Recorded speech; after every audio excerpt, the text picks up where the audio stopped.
Now playing at quarterback.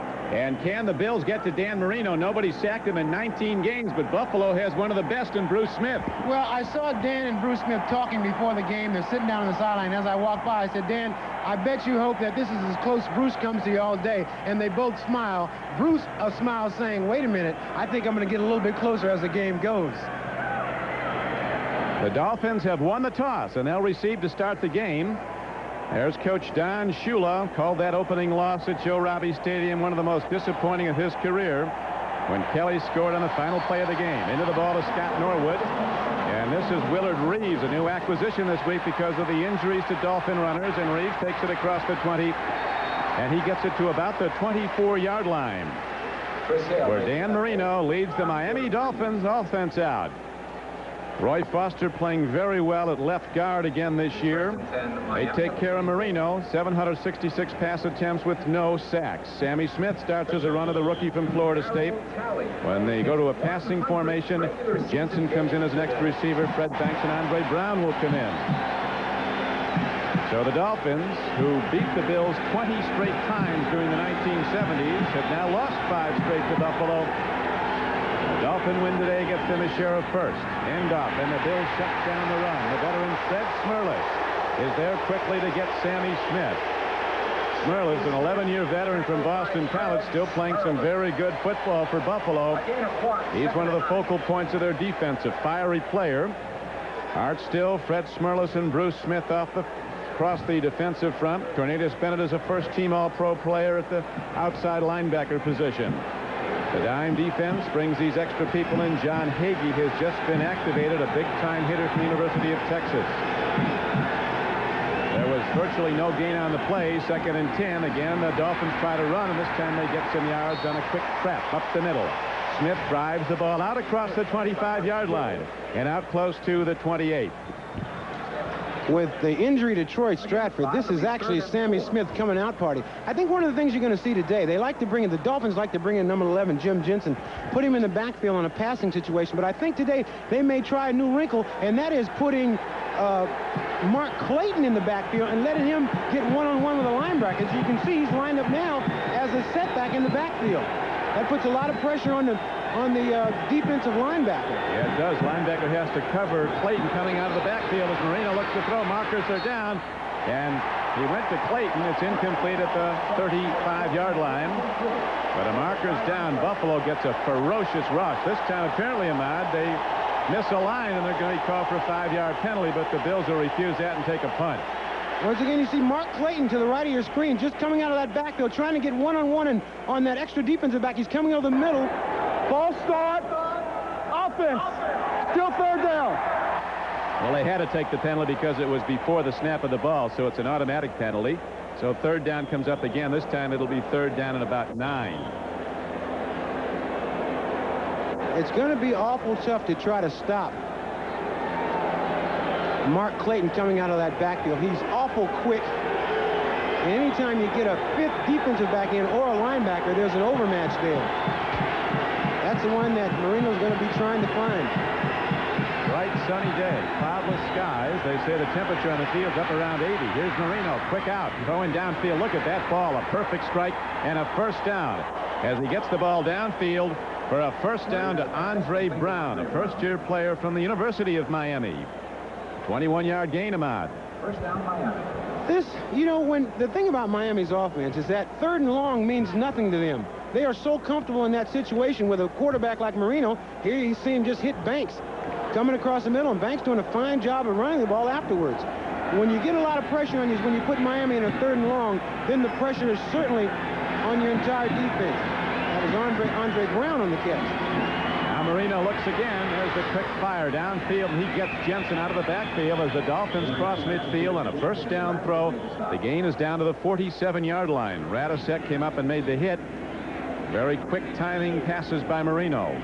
Bruce Smith certainly fired up for this game. He wants to be the guy that sacks Marino for the first time. There's a lot of, you know, they respect each other. I thought it was kind of neat to watch these 2 guys talking to each other before the game, and they're asking about their families. You know, a lot of back and forth, but I guarantee you they both know that Bruce is intent on getting to Dan today. Bruce Smith had 3 sacks last week in the rout of the Jets here at Rich Stadium. Pitch back on 2nd down and 4, and the Dolphins get some room to run, and that is the rookie, Sammy Smith, going hard, and he looks to have a Miami first down close to the 41-yard line of the Bills as the strong safety for Buffalo, 46, Leonard Smith, made the hit. Sammy Smith showing that he's ready to turn that ball up the field and start running hard. Here, a lot of good blocking in front. Sammy Smith turns the ball up into the line and powers over Leonard Smith for the first down. Marino off to a rare start. He's thrown more interceptions than touchdowns through the first 7 games. 10 TDs, 13 intercepts. He said the interception, the only one that really bothered him was the one he threw last game against Buffalo. And that was a costly one that led to the final drive as Davenport runs the ball and is knocked down by Art Still. 2-yard gain on first down. Just a little power dive by Davenport. And just a little power tackle by Art Still, number 72. It's one of these rare players that seems to be getting better with age. Art Still, the second player picked in the entire draft by Kansas City after Earl Campbell was taken by Houston in the 1978 draft. Still playing well at left end. Dolphins moving the ball on their opening possession. There's no score. Handoff, and Davenport breaks it and gets inside the 30. So the Dolphins are out using a lot of different blocking schemes to attack this very formidable Buffalo front, and they're moving the ball, running it. The Miami Dolphins have run the ball very well the last couple of weeks. That was a 10-yard gain by Davenport. And this is a very nice cut back up into the middle. Most backs will try to keep that ball outside and can't get any yardage. What Davenport does is start going north and south right away. And if Miami can continue to run the ball well, that puts so much pressure on Marv Levy's defense. Dolphins have a 3-game win streak going. They started off 1-3, but now they're 4-3. If they win 4 in a row, it'll be the first time in 4 years they've done that. Cutting back is Smith, and he makes his way down to the 25-yard line on a first down carry. Sammy Smith is ahead for a gain of 3 yards to bring up 2nd and 7. Cornerback Kirby Jackson made the tackle for the Bills. No one knew how well Sammy Smith was going to do. When we talked to Don Shula yesterday, he just said, hey, I don't know. He gets his chance today. And so far, he is making the best of his chance. A very nice cut. Cuts back against the grain and then cuts the ball back upfield. Very nice moves by Sammy Smith. 2nd down and 7 coming up. No score. Smith cut by Bruce Smith. Sammy Smith cut by Bruce Smith. As the Brew call goes out, there's number 78, the consensus all-pro pass rusher. In this morning's Buffalo News, they had a whole compendium of quotes from Dolphins talking about this game and what it meant and how they were going to beat Buffalo. And Bruce Smith is one person who openly says, I get motivated by what I read in the newspaper. Well, it takes different things for different people. Right. Whatever's fair. 3rd down and 9 now for Miami as Dan Marino checks his alignment and sets in the gun. Bills with a deep zone defense, and here is a throw and a drop ball at the 23-yard line. Bring up 4th down, and they send out Stoyanovich. It'll be a long kick. Red Banks was the intended receiver. That's the guy who said we're not going to just beat him, we're going to beat him big. Well, they're not going to beat him with plays like that. Banks, I'm telling you, had he caught that ball, there was a lot of running room in front of him. In order for the Dolphins to be successful, you got to catch balls like that. He laid that ball right in his hands. And Marino, being a field leader out there, he'll let Banks know that, hey, man, in order for us to do anything, you got to catch the ball. I did my part. 45-yard field goal coming up by Stoyanovich. He is only 1 for 4 outside the 40. He's 10 for 10 inside the 40. Hits the ball very well, and he drives it up and through, and the Dolphins are on the board. So the Miami Dolphins take the opening kickoff, move it down the field with a varied offense, and Stoyanovich puts up the first points of the game. Miami wanted to do in this game was establish the run, and I think they did that very well. A lot of people thought that they're going to really miss Troy Stratford, and they do, but the guys they got in there, Sammy Smith. Davenport will be in there with him. He's been in a lot. Miami does well when they start off first on the board, Ahmad. They certainly do. This year, anytime they've scored first, they've been 3-0. I don't think that's going to count in this game, though. I expect the Bills to come right back. Yeah, Bills can really run the ball. Here's a kickoff, and this is the fastest Bill, Don Beebe, running it back across the 20. He's a rookie. Beebe breaks it and gets out across the 35-yard line, but there's a penalty marker down. As Bills and Dolphins start up after the tackle is made, Hobley and Drain were pushing each other. They tell us that Don Beebe runs a 4.2940, which is almost a blur. I've never seen anybody run that fast, and I played with some pretty good speed merchants. He said the Jets had him in 4.22 and the Bills had him in 4.29. Either one is acceptable. It's legit. Holding number 54 on the run back. First down. Carlton Bailey with a holding call on the run back, so it comes way back now. And Beebe with just a crack there. There you see that 4.29 speed where he makes it right through the crack there, and he's off to the races a little bit. You know, when you run 4.29, the collisions are a little bit harder, a lot faster. I tell you, with higher speed collisions, couldn't even see Bailey on the picture on that side. I don't know if his illegal block influenced the play, but it brings the ball back. So the Bills go from scrimmage for the first time. First down and 10 at their 24-yard line. Dolphins in the lead 3-0.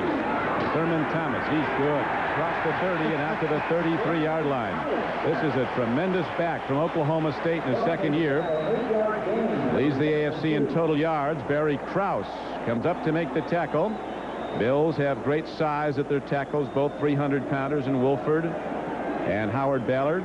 Frank Wright making his third straight start at quarterback. Beat the Rams with a comeback. Was excellent against the Jets.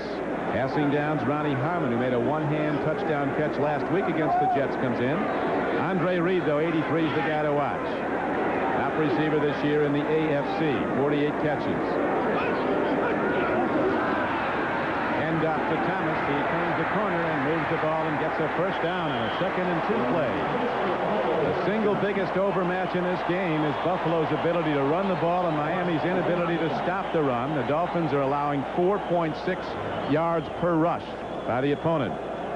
Langford and Judson, the veteran cornerbacks. Williams and Oliver, the newcomers at safety. Oliver, a rookie, second year. Defensive line, T.J. Turner's not here. He's injured. Line will come out on the dime defense of the Dolphins. They send in all new people, virtually all.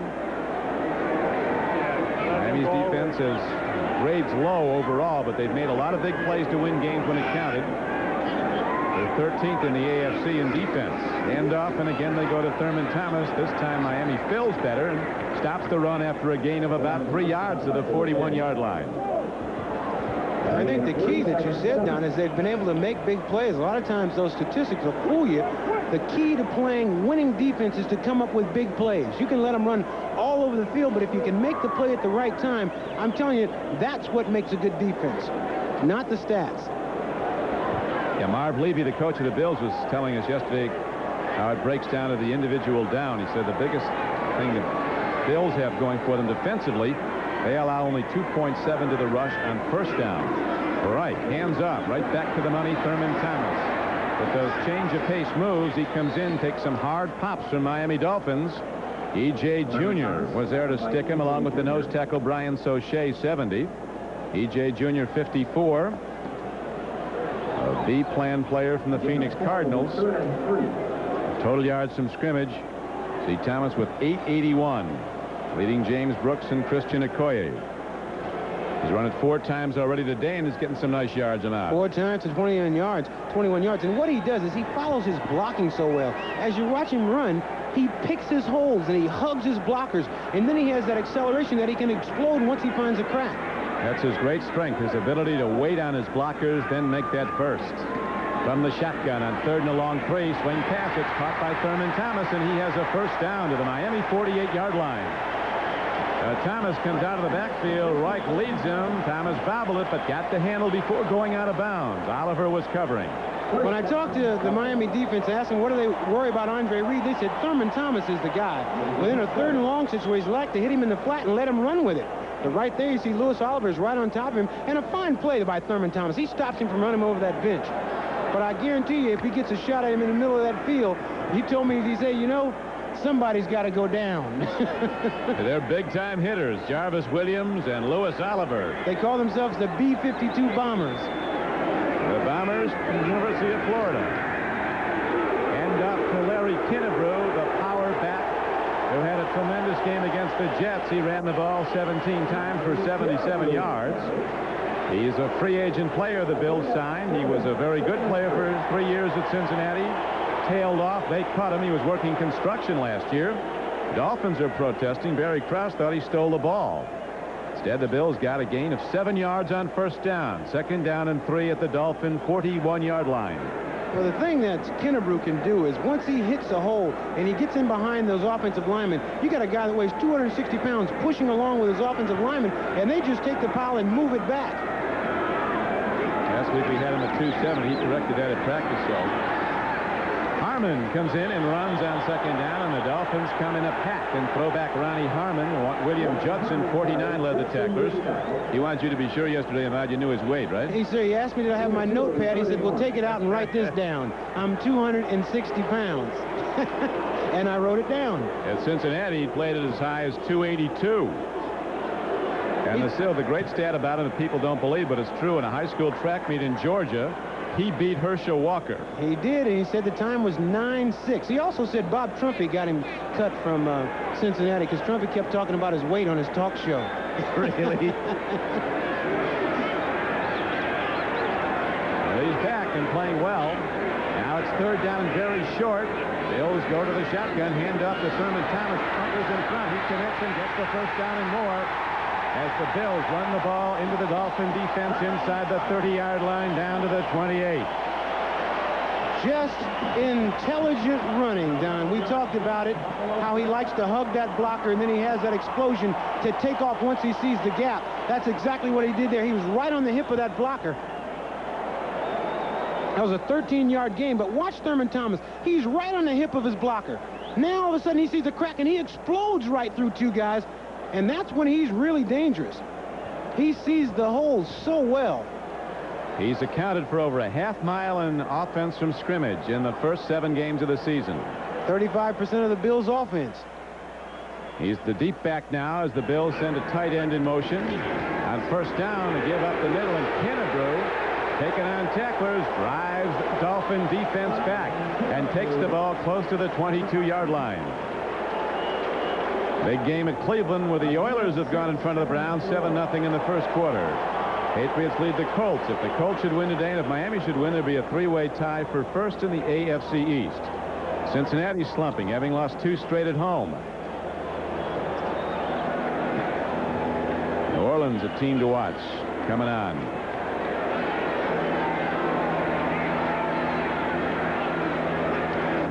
Second and 4. Here is Thurman Thomas cutting back. Getting inside the 20. There was nothing there, but he made something out of it. Hugh Green got him, number 55, as the Bills go to Thurman Thomas time and again, only throwing conservative short passes when needed. What great runners do, watch Thurman Thomas stretch the defense. He takes the pitch, and now watch him go wide. He's stretching the defense. They're trying to keep him from going around the end. As soon as they get outside, he cuts right back up in the inside of him and gets some yardage. Most backs, that's a run for no gain. But with Thurman Thomas, he's able to stretch him, cut back inside, and get some yards. The Bills, a very well-balanced team. They're only one of 3 teams in the NFL that grades out in the league as in the top 10 on offense and defense. And Buffalo gets a 1st down. Miami's on the board on a 45-yard field goal by Stoyanovich on the opening drive. First quarter moving along quickly. 2:49 to play in it. We talk about this Bills offense with Jim Kelly in there. You know, Kelly drives this car a little bit differently. He drives it at full throttle. And then Frank Wright comes out. He's an awful good driver, too, but he uses everybody around him, and that's his plus. Kelly there on the sideline just licking his chops. He wanted to play this week. He looked ready yesterday. He really looks in good shape, but they don't want to jeopardize bringing him back a week early. Doesn't bother the Dolphins. Here's a handoff to Kennebrew, and he drives down inside the 10-yard line. When he wants to go, there's nothing quite like Larry Kennebrew from Tennessee State. A pile driver. A runaway truck, just taking on tacklers and moving the whole pile. And I think some of those Miami Dolphins think he weighs 270 also. Like I thought. You just watch Kennebrew. This is big power running right here. Kennebrew takes this ball, gets inside his blockers, and now he's just bouncing off of people and powering forward. That's his 3rd carry for 22 yards. So The Bills drive on now. Second down and less than 2 coming up. Dolphins lead at 3-0 late in the first quarter. End up to Kennebrew, and he falls down to the 5-yard line. But he has a first down for the Bills. It'll be first and goal. And now the Dolphins will be attacking the football, trying to free it up. I talked to Kennebrew before the game this morning. You know, he gets here to the stadium about 10 o'clock in the morning. He said, I leave from the hotel and come straight to the stadium because I don't like to go home. I said, why? He said, because I go home, my wife makes me take the garbage out. I said, I like to keep my mind on the game. Well, it's a good place to be there in the locker room. That's right. Never can go wrong there. There's Tom Olivadotti, defensive coach of the Dolphins. End off to Thurman Thomas. Nothing there. Now he cuts back and gets a couple. And a first and goal play from the 6-yard line. He gets it down to about the 3. Time and again, Thurman Thomas makes something happen. If there's a crack, he shoots into it. Barry Krause, a 240-pounder, a 11-year veteran from Alabama. Again on the stop, number 58, as Thurman banged his right hand. Looked like he may have got, a lot of times you'll get a shot on your forearm on that muscle there, and it causes a cramp in your hand. Looked like he might have taken a shot there, but Thurman reminds me a lot of Walter Payton, maybe a little bit faster, though. Second down and goal. Power set for the Bills. 3 tight ends in the game. They go to Kennebrew, and he bangs down to the goal line, but the Dolphins keep him out for the moment. It'll bring up third down and goal from about the 1. Over 80,000 jamming Rich Stadium. Bills selling out game after game. 16 straight sellouts of 80,000, and they're up and cheering now as the first quarter winds down and out with the Dolphins in the lead 3-0, but the Bills challenging. They're cheering the first place Bills big time in Buffalo. Don Criqui with him out of shot. Rashad, it looks like at the outset of now he might have a track meet. Last at bat. Well, I told you before this game that you don't have to tell these guys this is a game for first place. They came out, everybody's going 100 miles an hour. And the thing about it is nobody's throwing the ball too much. Miami comes out running the ball very well. And Buffalo, shoot, this is their 15th play coming up. They've already thrown 1 pass. They're right down by the goal line of the Buffalo Bills looking to go ahead. Dolphins took the lead on a 45-yard Pete Stoyanovich field goal. John Offerdahl, who's been in, getting more playing time now, working back into form. Goal line defense for the Miami Dolphins. Third down and goal from a yard away. And here's Kennebrew, and he's in, standing up, touchdown Buffalo.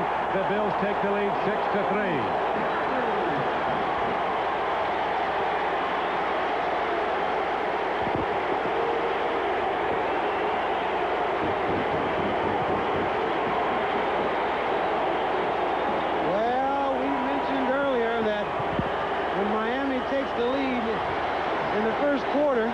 They're 3-0, and I said that maybe it wouldn't count in this game, and Buffalo proved me right. They came right back down the field, and they put up 6. Looking for 7 here. Bills very impressive offensively on that drive. Is driving it down the field. Straight ahead power runs by Kennebrew. Darting runs by Thurman Thomas, and now the extra point by Norwood's up and good. And with just 2 seconds gone in the second quarter, the Bills have taken the lead, 7-3. Power running. Kennebrew just powers through. He's tough to stop anywhere. Gets that stuff going. Boy, he can't be stopped. 6 yards. Had the ball for almost 8.5 minutes. And now the Bills are set to kick off for the second time. They did to open the game. Again, Willard Reeves and Terry Good are back deep for Miami. High spinning kick, and this is Willard Reeves from the 11. And he's tripped up. Chris Hale, the smallest player on the Bills team, a rookie defensive back from Southern California, number 26, makes the tackle. Now to NFL Live and Bob Costas. Bob? All right, Don, in that Houston-Cleveland matchup in Cleveland, the Oilers take the ball, opening drive, keep it for 14 plays in almost 9 minutes, then cap it when Warren Moon goes 13 yards to Haywood Jeffries, who tumbles backwards into the end zone to give Houston a 7-0 lead late in the first quarter now at Cleveland. Back to Don and Ahmad. Thank you, Bob, and we're set to go first and 10 Miami at the Dolphin 24-yard line. Second back through is Sammy Smith, and he takes a stick from All-Pro Cornelius Bennett. And then the Bills come en masse.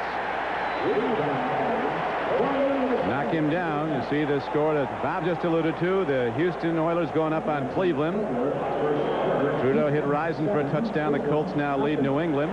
Testaverde's thrown for TD, and Boomer Esiason followed for the Bengals with one. 2 field goals, and Phoenix has a 6-0 lead at Dallas. Detroit now in front of the Packers 7-3. Here in Western New York, Orchard Park, Rich Stadium, the Bills lead the Dolphins 7-3. Both teams scoring on their opening possessions. And he let it off with a field goal. Buffalo came back. Touchdown. Throw in the flat. Crash Jensen gets the ball and is swept under by Scott Radisek. Gain of only about 2 yards. It looked like more than that. The ball was thrown to the flank, and it'll bring up 3rd down and about 7. Ronnie Harmon, an ace pass catcher for the Bills, out of their backfield on 3rd downs with a contusion of the shoulder being attended to. There's a spot right on the top of that shoulder. If you get popped on it, it's almost like a hip pointer in your shoulder, just right on the edge of it, and that's probably where he got popped. Sounds like you've had those. I've had one or two of those. I used to wear those Boys Club pads. 3rd down and 6. Long 6. Here's the rush. Marino gets it away and throws a perfect strike out to the 38-yard line to Mark Duper. Coming off the flank on a slant. Very interesting. Walt Corey, the defensive coordinator for the Bills, talking about how Marino really is looking right at the area he's going to go to. If he drops back, straight back, he's going to throw left like he does here. And you'll watch him if he drops back with his facing right, cross-stepping, then he's going to throw to the right. It was remarkable how many times it turned out that way watching Miami Dolphin offensive films with the defensive coordinator of the Bills, Walt Corey, the big man with his arms folded. I know Walt Corey also realized the last play before that he looked left and threw it right to Jim Jensen. So it's one of those things that you like to know, but you don't want to count on it. Joe Smith stops the run. Glenn Blackwood, who played for the Dolphins for so long, said the one distinguishing thing about Marino after you play against him time and time again is you never know where the ball's going. That's exactly. He threw the 2 passes before that. He was leaning to the left and just fired it out to the right. But talking about firing out, watch Bruce Smith right here get rid of the blocker and just stuff Sammy Smith. Bruce Smith, I think that's what makes Bruce such a great player. He plays the run as well as the pass. He is just a dominating player on the defensive line. Smith is playing with a tender ankle. Has had him out of the lineup for a while. He does not like artificial turf. Here's a downfield throw intercepted by Cornelius Bennett. He's back to the 43-yard line. So tremendous pressure put on Marino by Bruce Smith, and sometimes the sack is far less valuable than a hurry that makes the quarterback throw the ball errantly, as Marino did there right to Cornelius Bennett. So Marino throws his 14th interception of the season, and the Bills take it over. Bruce Smith lining up right over here, right in front of the center, Jeff Ulenek, who's a rookie. And a lot of times, Don just mentioned, it's not so important that you sack the quarterback, is that you make the quarterback hurry his throw. Bruce Smith, splitting the 2 guys, gets his hand up, makes Marino throw the ball a little high to Sammy Smith, and look who gets it, Mr. Bennett. Biscuit Bennett, Cornelius Bennett. And they were lucky to tackle him down because he's an excellent runner after the throw. He is. He's as fast as most of the defensive backs, Bennett. So the Bills, leading 7-3, get their second possession now at the 42-yard line of Miami. Back to the power game, and Kennebrew, both arms on the ball. He has had fumble problems in his career. Thunders inside the 40 and down to the 38-yard line. E.J. Jr. 54 got him for the Dolphins. A gain of 4. It'll be 2nd and 6. I tell you, these Buffalo backs, they are so excellent at finding the hole and getting up the field. There are so many backs that once they get in the open like that, they go east and west. And that's the easiest way for a defensive guy to make the tackle. Once you turn that ball up the field, you put all the pressure on the guy to make the tackle. Here's Frank Reich now with a conservative offense, but a powerful one. Back to the run. This is Thurman Thomas dipping inside and out. Look at these moves by Thurman Thomas. 2 people finally get him as he's down to the 32-yard line. I think we have a holding call. Anytime you see that flag being thrown in the middle of the pile, you get that old holding thing. Referee today is Johnny Greer. Holding. 67 offense. Still 2nd down. Ken Hall on on the holding call. Pro Bowl center Kent Hull called for the hold. But Thurman Thomas, we talked about him finding a spot. Watch him pick his hole here. He goes up to the middle of the line, then breaks it outside, then accelerates, and he's still into some dance steps down the field. He's not done. You got to really wrap him up to make sure you can tackle him, because he has more moves. He's got everyone there is. He is a fast Walter Payton. And he breaks tackles. 5'10", 195. Right. Goes up the middle and makes the connection to a tight end, Keith McKellar. A very fast tight end, and he's got a first down for the Bills. They're very close to one. Now let's go back to Bob Costas and NFL Live. All right, Don. Down 3-0 to the Patriots. First quarter at the Hoosier Dome. Here comes Jack Trudeau for the Colts. A perfect throw. Andre Rison takes it in stride, his first NFL touchdown. And watch the maneuver now with Clarence Verdun, his teammate. A little Verdance. Very nice. 7-3 Colts. Verdance. Nice, Bob. The Verdance, they call it. The Verdance. That'll be big in the clubs tonight. Ball is spotted just short of the first down, so it's third and less than a yard for the Bills. They lead 7-3 in the second quarter. Kinnebrew thunders into the Dolphin defense. He has a first down. And big Larry Kinnebrew, both arms wrapped around that hog, making sure they don't knock it free. That offensive line is playing with so much confidence. When they can pound out like that and know they got a big old 260, 270 pounder behind them to come firing in there, it really gives the offensive line a lot of confidence. They say about Kinnebrew, he makes his own interference sometimes, and sometimes it's his offensive lineman he runs through. Turned away, bang. That'll motivate you if you're the offensive lineman and you're on a block and you know you got a big fella coming behind you. You got to get it out.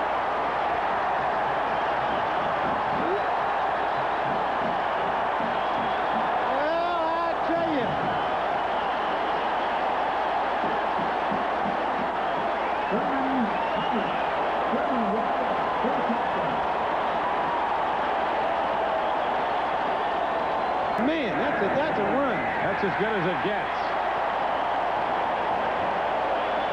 Like the Juice a few years ago here in Buffalo, going through a whole defense. The Bills lead it 14-3. Dolphins like an on-rushing waterfall, just pouring it on. As Thurman Thomas just turned one of the great runs of this season, cutting through the Dolphin defense for 30 yards and a touchdown. Thurman Thomas looking like one of the wonders of the world here so far this game. He really had a tremendous effort. This is the Jaws section of the Bridge Stadium. The vroom, vroom Jaws music. Everybody doesn't know it because they're not all doing it. High kick, very short. Coming up on the ball is Reeves again. He lost it. Picked up by a teammate, but he's quickly cut down at the 23-yard line. Taking play for Buffalo was John Hagee, number 22. Now let's take another look at this touchdown. Thurman Thomas is going to break over here to the right, do a little something over here, break back over here to the right, do a little something here, and break into the end zone. And I can't see him. They're not going to get him. He did it again on replay. Dan Marino on a called sprint out with a great throw downfield for a first down to the 33-yard line. Marino is in excellent physical shape. His weight's down about 10 pounds, and he's been sprinting out more. As we again look at the 10-minute ticker and the scores of the 1 o'clock games. Bills opening up a 14-3 lead here after the Dolphins took a 3-0 lead on the opening drive, a Stoyanovich field goal.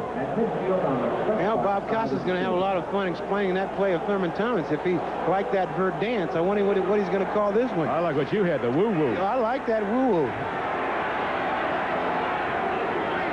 First and 10 for the Dolphins at their 33. Clayton, 83 in motion. Second back is Smith, the rookie, and Bruce Smith gets him again. Bruce Smith saying to him, hello, cousin. They're not related, but they're awful close today. Bruce Smith is just excellent. Here he just sheds the blockers. He's free into the backfield. Davenport tries to block him, but he reaches over the top of Davenport and still tackles Sammy Smith.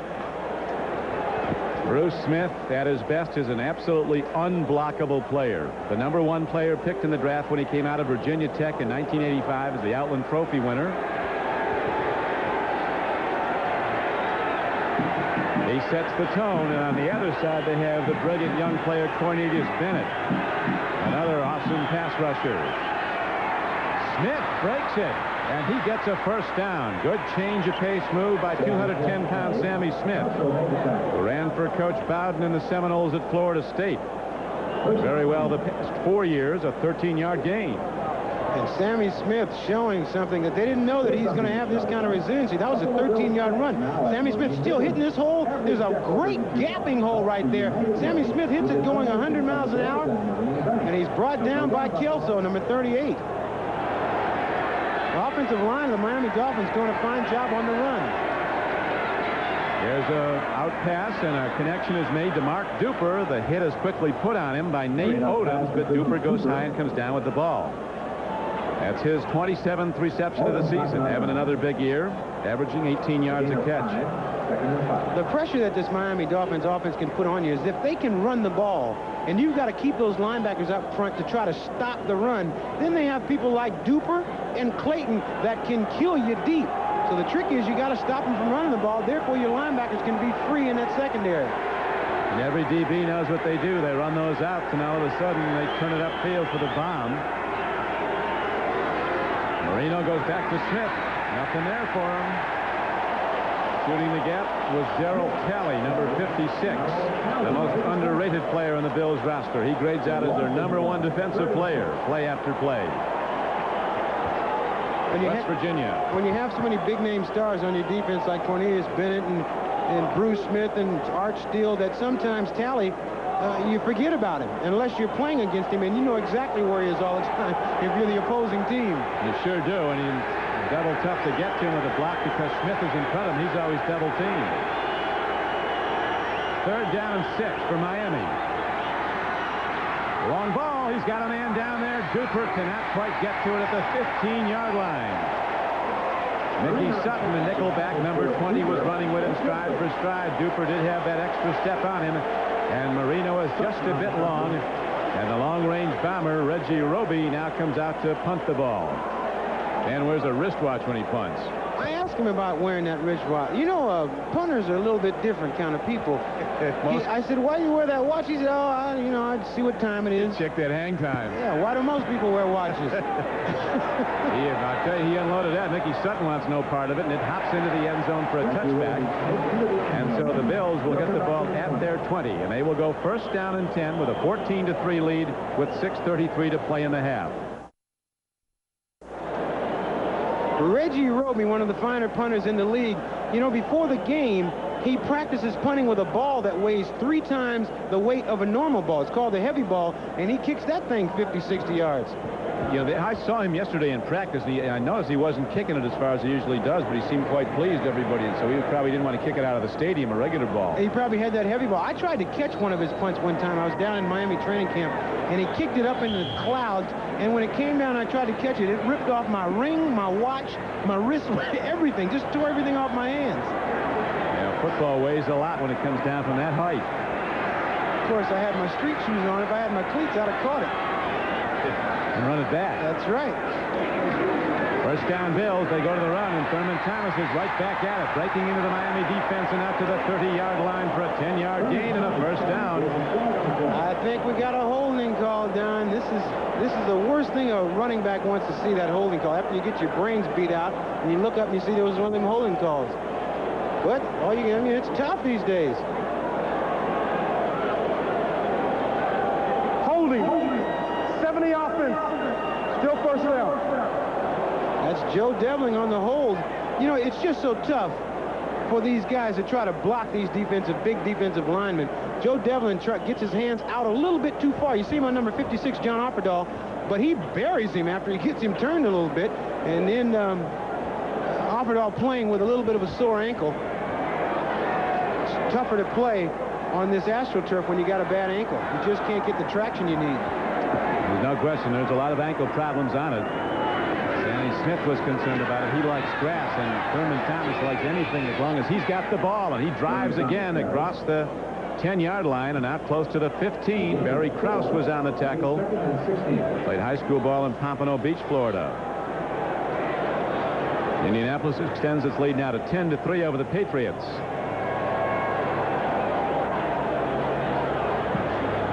We have 5 minutes and 40 seconds left to go in the first half here at Rich Stadium.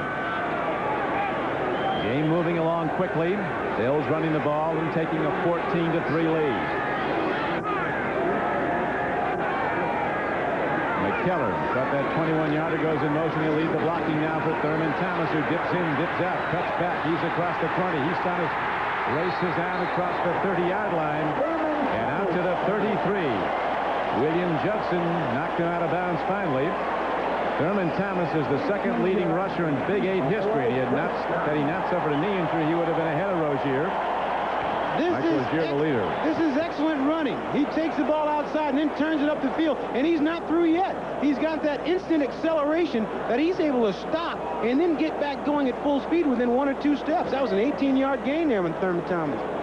He's got 10 rushes for 92 yards already. Man. 1 of 30 yards, a work of art for a touchdown. The Bills' second score. I think he's getting oxygen now on the sideline. While he's out, they go back to Kenneth Davis, and he can run. A former Green Bay Packer who came here as a Plan B free agent. He gets the ball to the 37-yard line. Hugh Green, number 55, got him for the Dolphins. Hugh Green, the heart and soul of this defense, and Hugh Green, you see him taking on a blocker, just trying to read the play, sheds the blocker, and then makes the tackle on Kenneth Davis. You know, when you're sitting on the sideline and you got a guy in front of you, like Thurman Thomas having a great day, you just can't wait to get in because you think you can do some of the same things that Thurman Thomas is doing. I think I can do it sitting here watching. I know that's not right. He makes it look easy. Kennebrew on 2nd down and 5 gets ahead for a couple of yards. Offensive line coach for the Bills, Coach Bresnahan. Tom Bresnahan.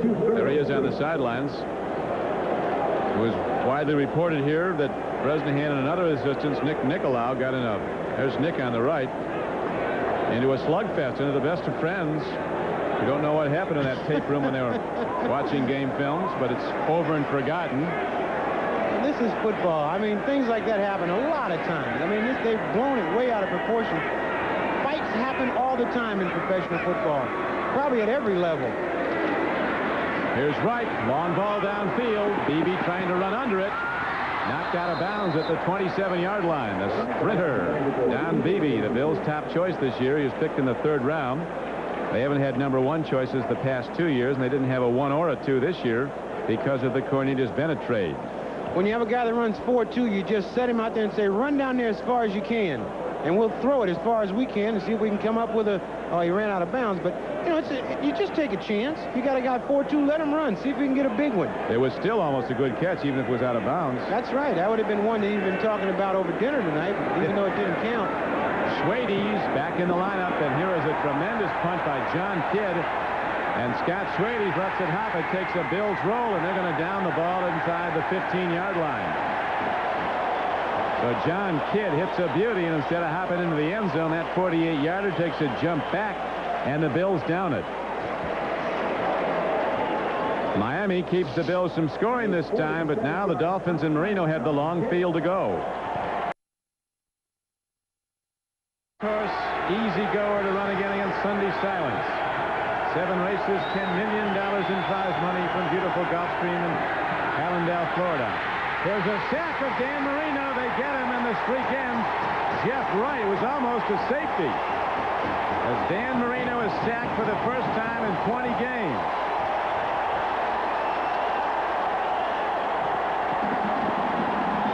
Jeff Wright, a second-year nose tackle, who the Bills think is going to be a star eventually, drafted in the 8th round from Central Missouri.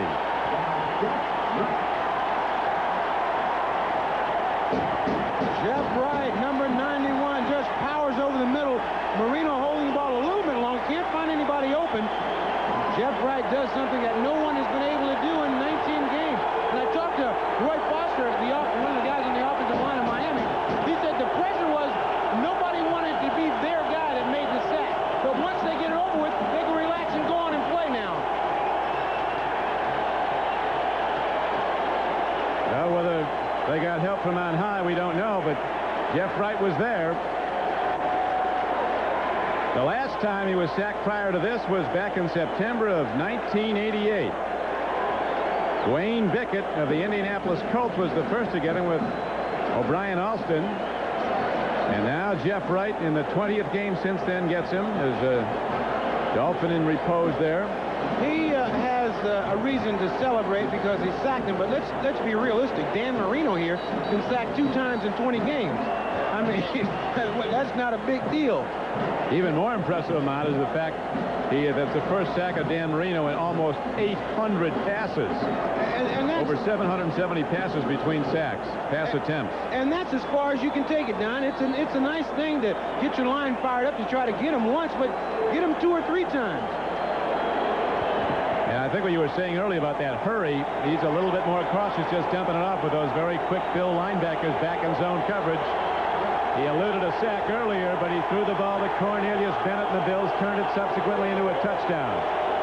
14-3, the Bills lead the Dolphins, and now Dan Marino and the Miami team up against it, positioned at their 1-yard line.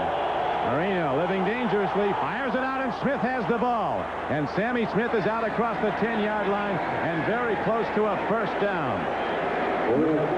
Dan Marino hit hard. Bruce Smith got to him.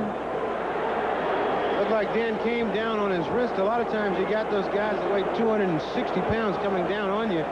You got to watch the way you fall. There's Bruce Smith coming in. Can't hold off, and he tries to hold him up a little bit. He's trying to hold on to him, trying to let him fall on top of him, and Dan gets his wrist caught a little bit underneath. Bruce Smith is absolutely unbelievable. And a class act. Yeah, he's a fun guy, boy. When he puts that helmet on, though, man, you're looking at a potential Hall of Famer here. Here he comes again. Marino again gets it away, though. And the Bills make the stop.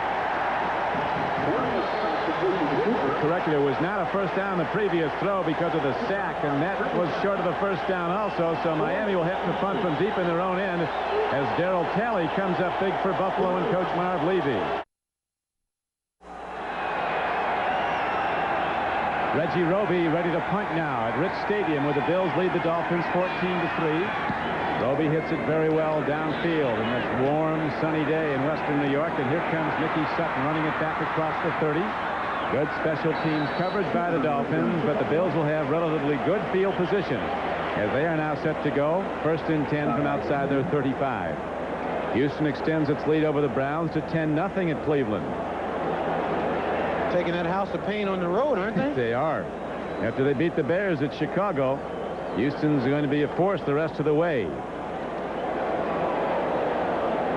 Detroit with a 10-3 lead over the Packers at Green Bay.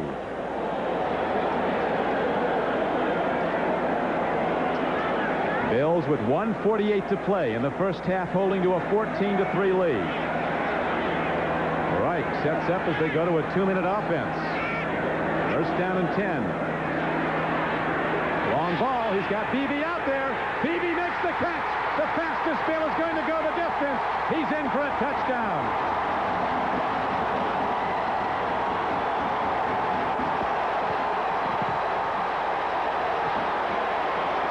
.63 yards.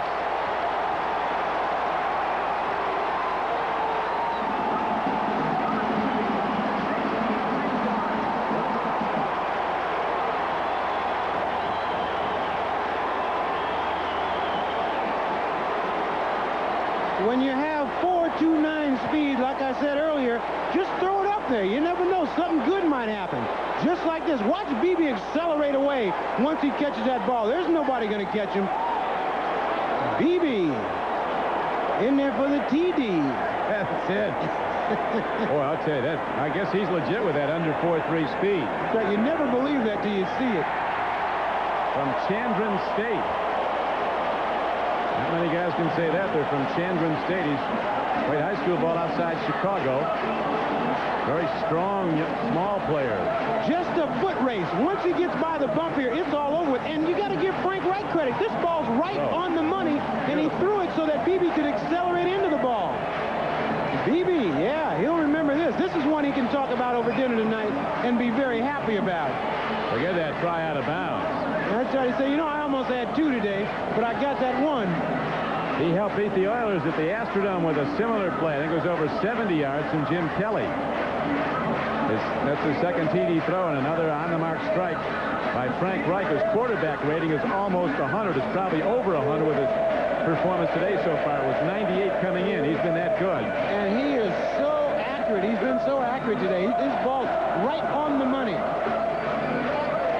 And what does this do now, Ahmad, to the Miami Dolphins game plan? It looks like Marino's going to have to just start firing every down. I think they're used to that. They've had that happen to them so many times. They get behind. They go back to what they do best, and that's throw the ball. And I'm sure that that's what Shula's saying right now. Trying to keep the guys calm, because at this point you don't want to panic. But with 1:39 left to go in the half, I think that Marino may work this clock as good as anybody in the league. Dolphins drove the ball downfield after the opening kickoff and then hit on a 45-yard Pete Stoyanovich field goal to take a 3-0 lead. Since then, Buffalo's offense has come on like a deluge, building up a 21-3 lead. Scott Norwood is set to kick it off again as Good and Reeves are back again for Miami. The executive producer of NBC Sports is Terry O'Neill. Our producer today is Terry Ewert. Our director, Ted Nathanson. We have 1:39 to play in the first half at Rich Stadium. Sold out again. Over 80,000 as the Bills en route to leading the National Football League in attendance again. At halftime, we'll be going to Bob Costas and O.J. Simpson at NFL Live, with scores and highlights and a profile of the beleaguered Jet coach Joe Walton, who's under the gun. Fumble ball. Terry Good picks it up, and he's downed at the 20-yard line. Mickey Sutton, number 20, got to him. So the Bills cover well on special teams, and again, Marino has a long way to take his offense and not much time to do it. 1:37 to play in the first half. It's amazing how star players set the tone. Buffalo with an overwhelming margin on the scoreboard and in total offensive mod. Buffalo 222 yards, Miami 103. Personal foul. Low block. Number 38 on the return. First down. But the big numbers are on that scoreboard. Bills 21. The Fish 3. Signs all over to squish the Fish. Willard Reeves, the new Dolphin, because of the injuries to some of their runners. Mark Logan is out. Troy Stratford's out for the season. Hugh Green wants something good to happen here. Hugh Green trying to get his troops fired up. They're still in a game like this. They've got instant scoring power. That's one thing. The Dolphins are never out of the game with a player like Marino. Marco's down, and Marino almost is, and now he says to Cornelius Bennett, the whistle blew, friend. We come in peace. The offensive line was moving up and down like a typewriter that time. Ball start. 61 offense. First down. Don Shula doesn't like those kinds of mistakes. I see Roy Foster backing up a little bit. Number 61, they're backing up a little bit before the snap of the ball. Sets them back a little bit, but this shouldn't bother them. It's a 5-yard penalty. They got 95 yards to go, so as opposed to 90. Marino in the end zone. Here comes the rush. Marino with a lightning throw and a connection out to the 20-yard line. Very close to a first down. They'll be just short of it. 1:23 to play in the first half. 15-yard gain on the play. Don Criqui with Ahmad Rashad at Rich Stadium. Bills 21, Dolphins 3. Miami's Dan Marino, who saw his consecutive games without a sack end today when Jeff Wright got him a short time ago. Red Banks makes the reception, and the clock is stopped with 1:03 to play. Miami calling a timeout. Leonard Smith there, the Warriors slinging him down. 63 ticks left in the half. We'll be back in a moment. The ball is out to the 35-yard line, but the Bills are not in that deep zone. Will give that to Miami all day with little time and a long way to go. The thing is about that, Marino will throw a couple of them over the middle, and next thing you know, he'll throw one down the field.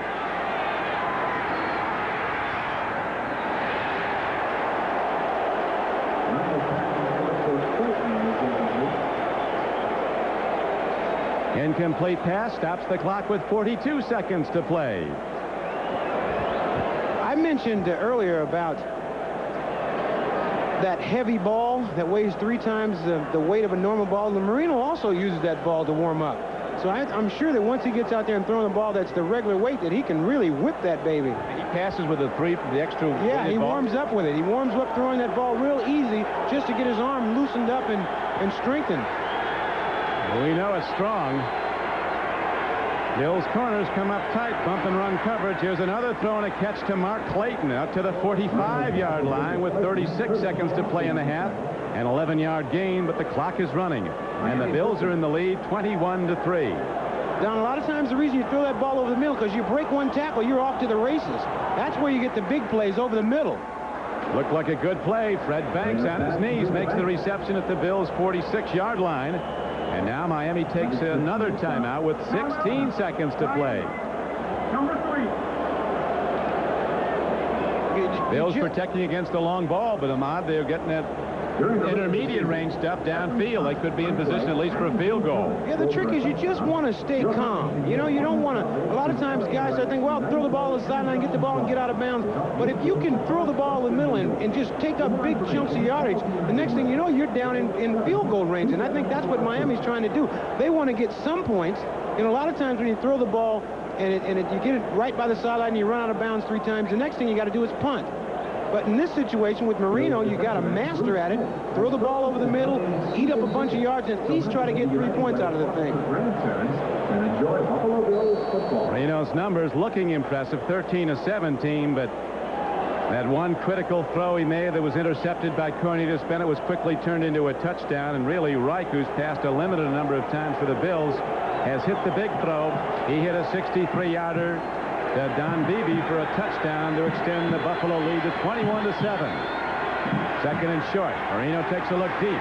Downfield throw. It's too high for Mark Clayton with John Hagee covering. Bruce Smith is getting there just as he releases the ball. You know, they've had a chance to discuss a lot of things today. When they were standing on the sideline this morning before the game talking, I'm sure Marino thought that he wasn't going to see him that much during the course of the day. It's like, yeah, I like you, but man, give me a break. Watch Marino. As soon as he lets his ball go, Bruce Smith is right there on him. And Bruce is just letting him down easy if you can do that at 260 pounds. He really is. He's showing some kindness when the ball's away. What was that you were saying about Bruce Smith? He lines up all over the field on different players. And, you know, yeah, the thing is where the pressure is, they like to put Bruce Smith on the weakest lineman. So when you look up and see him, you know what they think about you. They got a couple guys on him now. Here's a long ball. Men are open, but so are now the Bills recover. And it's tipped away in the end zone with 4 seconds to play. Andre Brown went high. Mark Kelso and Nate Odoms both were there to block it away. There's the free safety, Mark Kelso. This is a play on this ball. I just think that there's a chance for this ball to be caught. You got 3 Miami Dolphins around, but anytime you throw it up in the air like that, everybody panics and gets tight. You got to stay loose and go up there and really try to catch the ball. Odoms made a pretty nice play knocking it away. Comes over the top, number 37, knocks the ball away. So now the Dolphins on what will probably be the last play of the half for Coach Shula's team. Set up, 4th down and 2. 4 seconds to go. Marino looking for the end zone, shuffles it downfield. He gets it to Crash Jensen, and he takes on tacklers, and that will conclude the first half play. As again, Bruce Smith was a moment away from sacking Dan Marino. I don't know if Bruce Smith has ever played a better half, and he plays a lot of great ones. The great players rise to the occasion, and that's what Bruce is doing. It's 21-3 at halftime. Buffalo. Now let's go to NFL Live and Bob Costas. Bob? Dolphins kick it off. Kenneth Davis backpedals into the end zone. He'll bring it out. He's across the 10-yard line with a cutback move. and a hard strike by the Dolphins. Coming down on special teams was Greg Clark from Arizona State, number 60, and also Brian Kinchin, number 88. So the Bills go on offense, 1st and 10, starting in rare deep field position. They started in very excellent field position most of their drives today. A good old friend of mine, an old Dutch lady down in Miami named Hazel Prost, says that the reason the Dolphins are going to win it all because they have defense. They're going to have to show some defense right now to prove that statement. Buffalo's been hitting with the whole offensive arsenal. Handoff goes to Thurman Thomas. This is a big part of it. 10 carries for 93 yards in the first half for Thurman Thomas. Averaging over 9 yards a carry. And of course, his 30-yard touchdown run, one of the hallmark plays of this season. The offensive line like to block for a back like this because they know once they get on a block, they just ride the block and let Thurman Thomas make the decisions. You see Thurman getting inside the blockers and then bursting forward for that extra yard. E.J. Jr., 54, was in, backing the line. Dave Aarons, Barry Kraus, Hugh Green, the backers. Klein, Sauché, and Cross up front. They haven't sacked Frank Reich, the best sacking team in the American Conference. Here's a crossbuck. Quick slant on a 2nd down and 4 play, and that'll take the ball close to the 27-yard line. That's the first time I've heard crossbuck in a long time. That was a crossbuck, too. But when you get to the pros, they make it sound a little bit more confusing. That's right. Quick XL slant trap. That's right, which computes to a crossbuck. And here is that crossbuck. See Frank Reich turn around, hand that ball up to Big Brew, and he just pounds inside. Offerdahl in on the tackle first. And another host of Miami defenders. George Harrison, those Decatur Staleys used to run that crossbuck, didn't they, Mud? That's right. That's the first play I ever learned as a football player, the old crossbuck.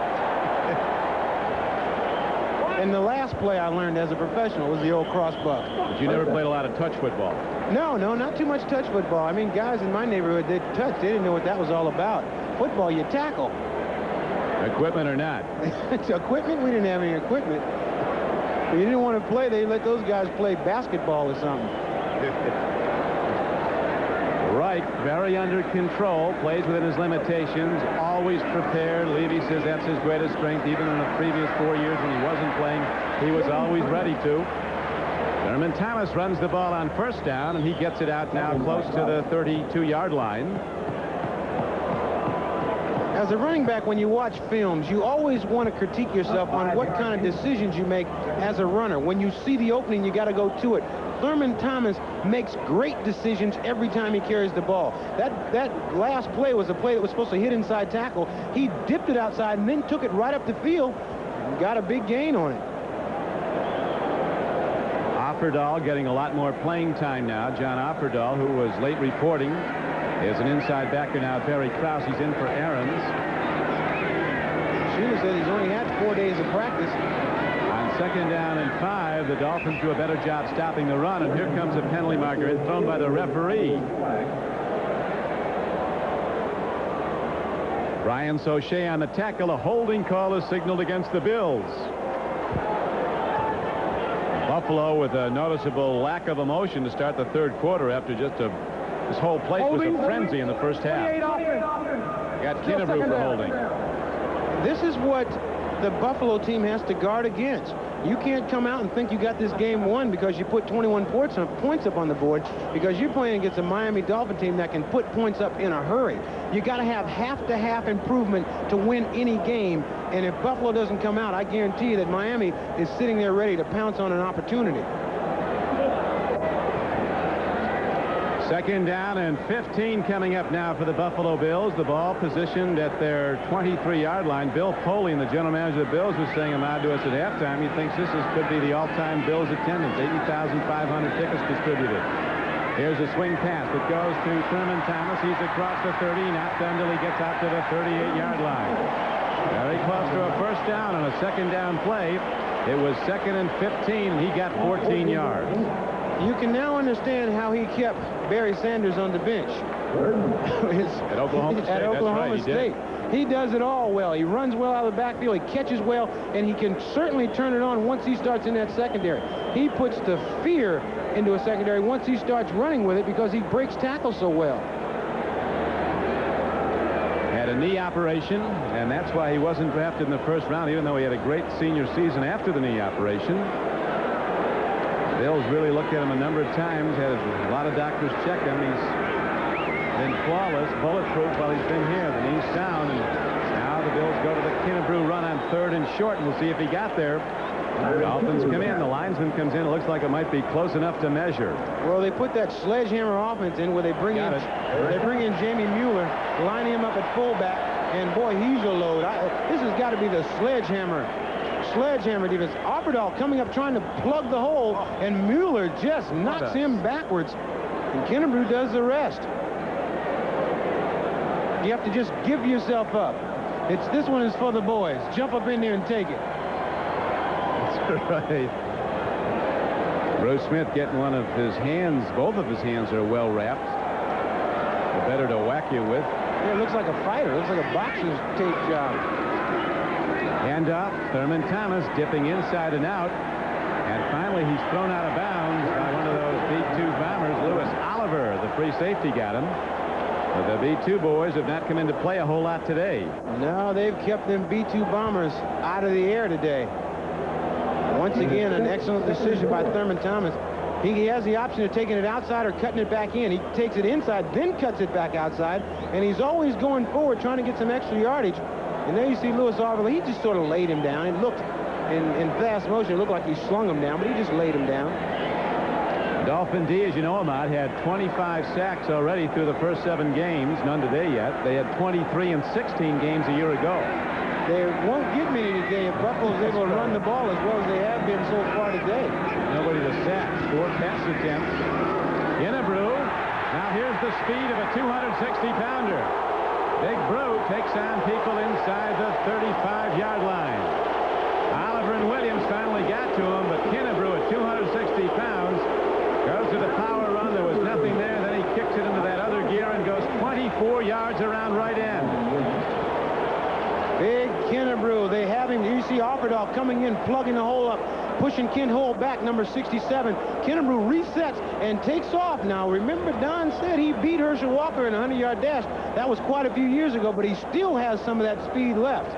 He says, I don't take the garbage out on Sunday morning. I run for yards. He carries that skin, that pig skin. So the Bills get a first down on the 24-yard run by Larry Kennebrew. They've had the ball for almost 5 minutes to open the 3rd quarter. Here is Thomas inside and out and back in, and not much there. Dolphins shut it down. Langford got him. As the game clock ticks down to 10 minutes to play in the 3rd quarter. Oilers looking to take a 1-game lead in the AFC Central, up on the favored Browns at Cleveland. Cincinnati and Tampa Bay with a lot of points at Cincinnati. Tampa Bay putting the test on everybody they play. They used to be a doormat. All of a sudden, they've turned it around. They've beaten the Vikings already this year. Right. They have. 2nd down and 8 arises for the Bills, who lead the game 21-3 in the 3rd quarter. Reich with only his 5th pass attempt. Too high and very nearly played on by the strong safety Jarvis Williams, but he couldn't quite get to the ball to intercept. I was just getting ready to say that we have, wait a minute, this guy's got a bird's eye view. Jim Marshall used to have a plane like that, and he flew it over a high school field and slammed in some power wires one time. He just wasn't in the right place and broke his leg, his arm, and I'm sure that wasn't Jim in that thing. You never know it, Jim. You know, you're exactly right about that. I don't know what that thing is, but I don't want to be in it. It's flying about. 3rd down and 8 as Reich sets in the shotgun, and here comes the Miami rush. Reich steps in, and they get him. The Dolphins get their first sack of the day back at the 39-yard line. So the Bills are out of range of their field goal kicker, and they send out punter John Kidd. Jeff Cross. He's really been good. That's his 7th sack of the season for second-year man Jeff Cross. He is really playing well, and he's been a surprise. They didn't expect this out of him. He just came to camp and said, I'm going to be one of the best in the league, and that's what he's been so far this year. Put on 20 pounds of muscle in the offseason of the weightlifting program. 9th-round draft choice, playing like a first-rounder. The punt downfield is fair caught by Jarvis Williams. So the Dolphins finally get the ball in the second half with 8:57 to play in the third quarter. Whatever that thing is, biplane. It's like something out of a Federico Fellini movie, some surrealistic contraption. Dolphins have not put up the points here at Rich Stadium. It's been tough for them in Buffalo as the Dolphins have been held to just a field goal today. And this crowd with the wave, the 80,000 plus, as Marino takes a quick drop and an out pattern, and the ball is dropped at the 15-yard line. Mark Duper had it right in his hands and lost it.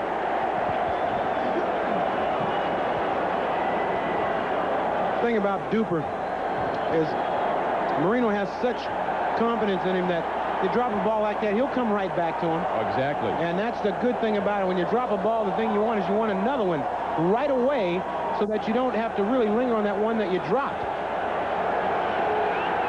Dolphins trying to end a 5-game losing streak to Buffalo. And trying to avenge that heartbreaking opening day loss. There's a run by Sammy Smith. But markers are down as Sammy Smith rips off a big gainer, but it'll probably come back. Cornelius Bennett finally caught him.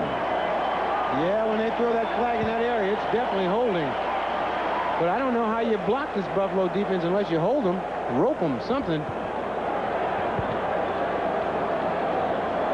Holding. 61 offense. Second down. Roy Foster, the left guard. Does not like that call. Roy trying to block. Just pushing and pushing, and that's questionable. He was on Freddie Smerlas. You know, it's just such a fine line between a good block and holding. You got to just live right and hope that they don't call you for it. It all comes down to getting caught. Farrell Edmonds with a big play takes on a free safety, Mark Kelso. So the Dolphins get the ball to their tight end, Farrell Edmonds, a big, fast target from Maryland, and it's good for a 30-yard gain. Mark Kelso making a nice play on that ball. Edmonds, a big, rangy type tight end, was wide open down the middle of the field. I think there was a marker down the end zone, Ahmad. Personal foul. Roughing the passer. Number 78 defense. First down. Bruce Smith isn't so cordial now. No, Bruce taking a little loop. I think they call that a loop. He's in there on Marino. And it's a little bit too much. Marino had let the ball go, and Bruce Smith has been doing that the entire game. I think this is just a sign saying, Bruce, you've got to stop that. I think the first half of the game, a couple times Marino let the ball go, and Bruce Smith still grabbed him. But even if he's letting him down easy, they're throwing a flag now saying you can't do that.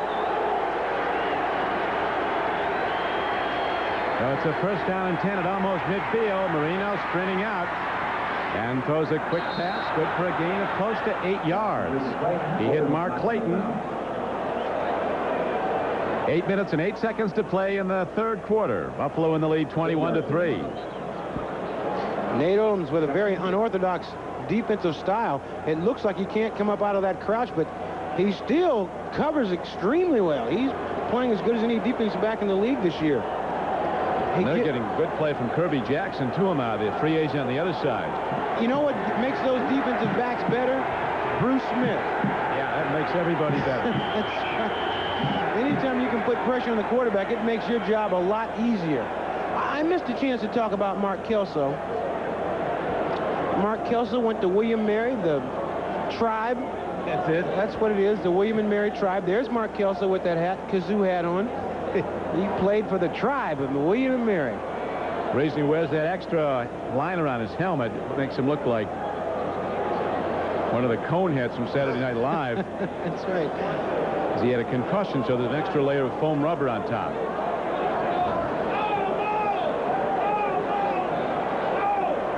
Replay is checking that last catch to see if it had both feet in bounds. That stops the clock with 8:08 to play in the third quarter. There's that helmet. Strange looking helmet. I tell you one thing, it makes Mark a lot taller. Yes, it does. Stature. Here's the play again that they're trying to take a look and see if Clayton was in bounds. Looks to me like he's got both feet in. Not to me. I don't know. After further review, the play stands. Told you. That's right. You've been doing that, though. That's right. You've had those feet in a few times. That's right. Reputation goes a long way in some of these plays, too. Mark Clayton's an all-pro. An all-pro, they give it to you. You had a chance to visit with Mark a long time at practice yesterday. He's in great form. He is. That's my man. He's one of my favorite players in the league. Sammy Smith tries to dip to the outside, but Art still got him. Art still number 72, reaching out with the long arm. He's 6'7". They say you watch game films of still, he seems like he's blocked and he starts heading down the line. All of a sudden, an arm reaches out and stops the runner. He never ceases to amaze me. He's an incredible guy. He takes great care of his body. That's why he's been able to play so long and play at a very high level. He also has a friend that has a monkey who's a black belt in karate. That I'd like to see. I think he's going to bring it up for us next time we have this game, Don. Downfield throw, and the connection is made to Mark Clayton inside the 40. He's running in the open field. He could go the distance. Mark Clayton takes it inside the 10, and he goes in. Touchdown, Miami. On a spectacular Marino to Clayton pass play that goes 44 yards. 44 yards to watch touchdown. Don Shula's trying to get his team fired up, and that's the way you do it. Marino to Clayton. You got to turn something. You got to turn nothing into something, and that's exactly what Clayton does here. This is just a routine catch. Breaks a tackle there, gets by Mark Kelso, and now he's off to the races. Now watch him break it over to the left to get rid of those people chasing from behind. Then he protects the ball before he goes into the end zone. He is an excellent, excellent wide receiver, one of the best in the business.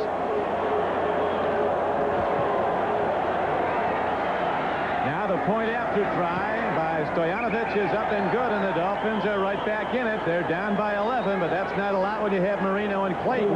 7:19 to go in the third quarter. Denny Lynch of the Buffalo Bills, Ahmad, just handing us a sheet here that they've set a new single-game attendance record. 80,422 tickets distributed. That's tickets sold. 214 did not show up. I wonder where those people are. Well, hopefully they're watching. That's right. It's a great game. Miami's back in it, though, on the 44-yard touchdown pass play from Marino to Clayton, and Kenneth Davis downs the Stoyanovich kickoff in the end zone. And the Bills will go on offense first and 10 at their 20. This is the marks of a great receiver. A lot of receivers can catch, but what sets you apart from the other people is if you can run after the catch. Mark Clayton, Kirby Jackson missed him. Then he gets by Mark Kelso. Now watch him just start to weave a little bit to get away from everybody else. Nice move right there. Then he covers up the ball as he goes into the end zone. Mark Clayton. Ever since we saw him beat Mark Gastineau in the weightlifting on the Superstars on NBC Sports World. One of my favorite guys. You know, this was a rare athlete. And smart. You see, we used that seal block off. He took Leon. Here's a handoff now going to Thurman Thomas, who is stuck at the line of scrimmage. So the big play on offense may have ignited the Miami defense, which has had trouble shutting down the run. Jeff Cross, 91, with a hard stick on Thurman Thomas. Another note on Mark Clayton. He has such athletic ability. He can stand right underneath a basket and jump up and dunk two-handed. Well, he goes over that. What is that? Tanner, how high is that wall they go over in the obstacle course? 10 feet. He doesn't even use the rope. He just jumps up and catches the top of it. Handoff to Thurman Thomas, cutting back across the 20, and Thomas is out to the 31-yard line. On a second down and 11 play, he may have a first down. John Offerdahl knocked him down for the Dolphins. Squish the fish is the banner you see around Bill's Stadium, Rich Stadium. Hugh Green, number 55. Thurman Thomas makes his play. Now, Hugh's got to protect Thurman Thomas from going outside, so he plays it all the way outside. Thurman cuts back up inside and still gets through for the first down. He is such a great... He makes all the blockers better because he utilizes blocking as well as anybody I've ever seen. I keep comparing him to Walter Payton, and if he plays long enough, he may be up in those numbers like Walter Payton. Back to the run into Thurman Thomas. On a first down carry, he takes the ball out to the 35-yard line, and he also runs the clock. Kept that Miami defensive out on the field a long time today, this Buffalo running game. Yeah, they're wearing him down, just pounding at him. And Thurman Thomas again. Now watch how he just sort of, you know, he's taking his time. He gets up in the hole and then turns on a little bit more speed. And when you just start pounding the ball all day at a defense, sooner or later they're going to get tired, and that's when the big run's going to go. Thurman Thomas, 17 carries, 138 yards, 128 yards. He'll be at 138 soon. Career high already, and he's going to build on that with a long time to go. We're in the third quarter, 21-10 Bills. Hand off to Kennebrew. He breaks it, and Kennebrew takes on. Look at this. Unbelievable. He's down to the 24-yard line. Big Brew taking on people, and you don't hit him. He hits you with that hard right hand, that straight arm. 39 yards.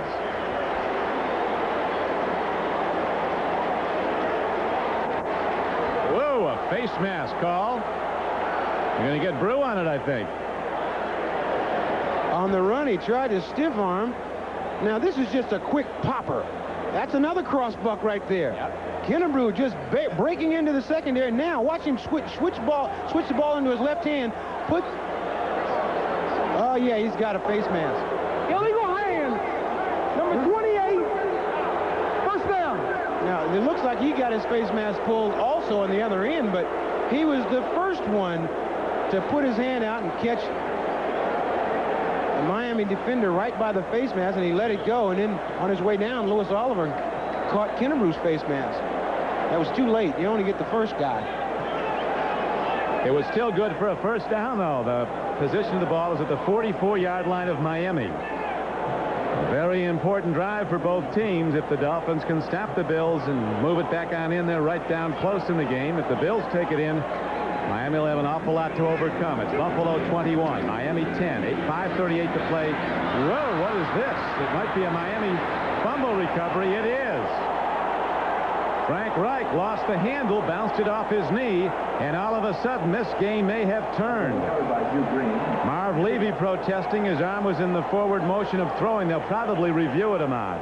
Marv Levy doing more than protesting. He's insisting that he was throwing the ball. His motion was going forward, but I don't think so. I think Frank Reich, I think his ball just slipped out of his hands. He was trying to stop the throw. He's looking downfield here, and as he goes forward, the ball, see, it's coming out of there now. That's a fumble right off of his knee. Well, we'll be looking at this in detail when we come back to Rich Stadium in a moment.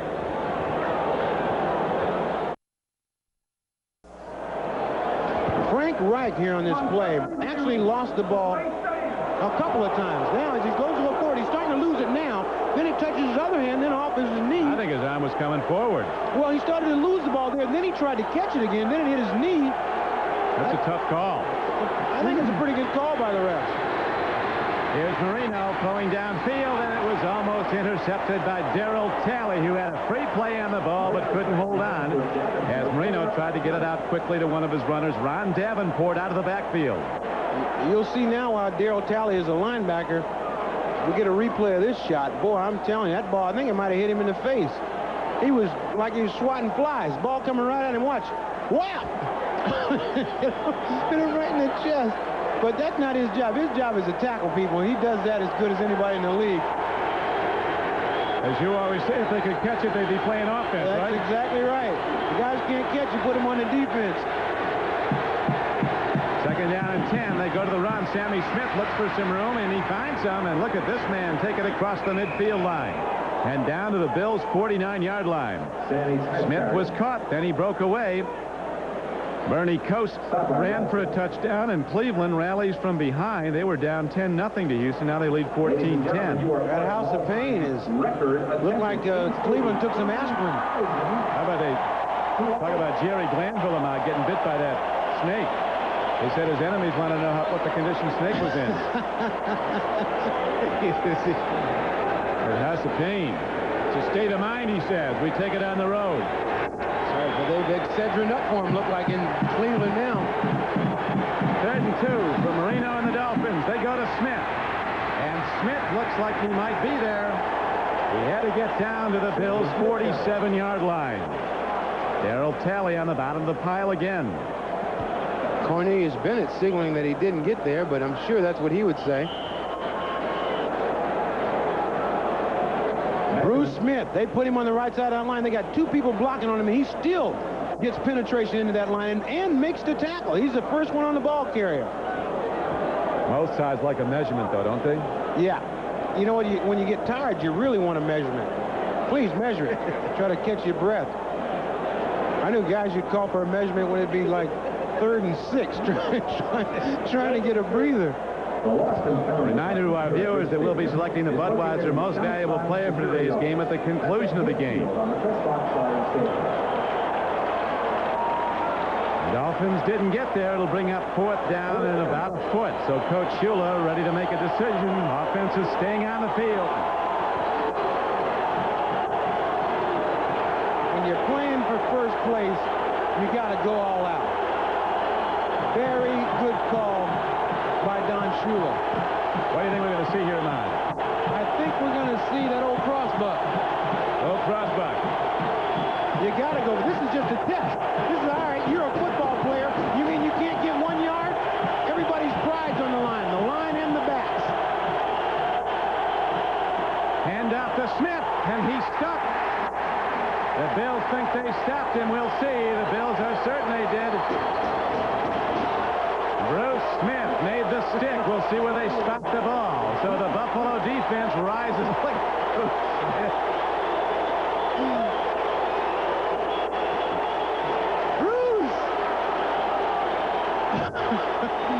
Bruce Smith stalking the field. We're talking about the real thing right there, sports fans. Coach Shula has seen a lot of great ones. And it's a good call by Shula. You got to go for that. But Bruce Smith says it's a challenge for me, too. They lost about almost a yard. Bruce Smith broke through that offensive line and made the tackle in the backfield. Here you see Bruce just taking a step to the side. Look, he's waiting for Sammy Smith. Smith on Smith. And Bruce now with a little dance there. They say that acting after the play will keep you out of the Pro Bowl, but he'll be there.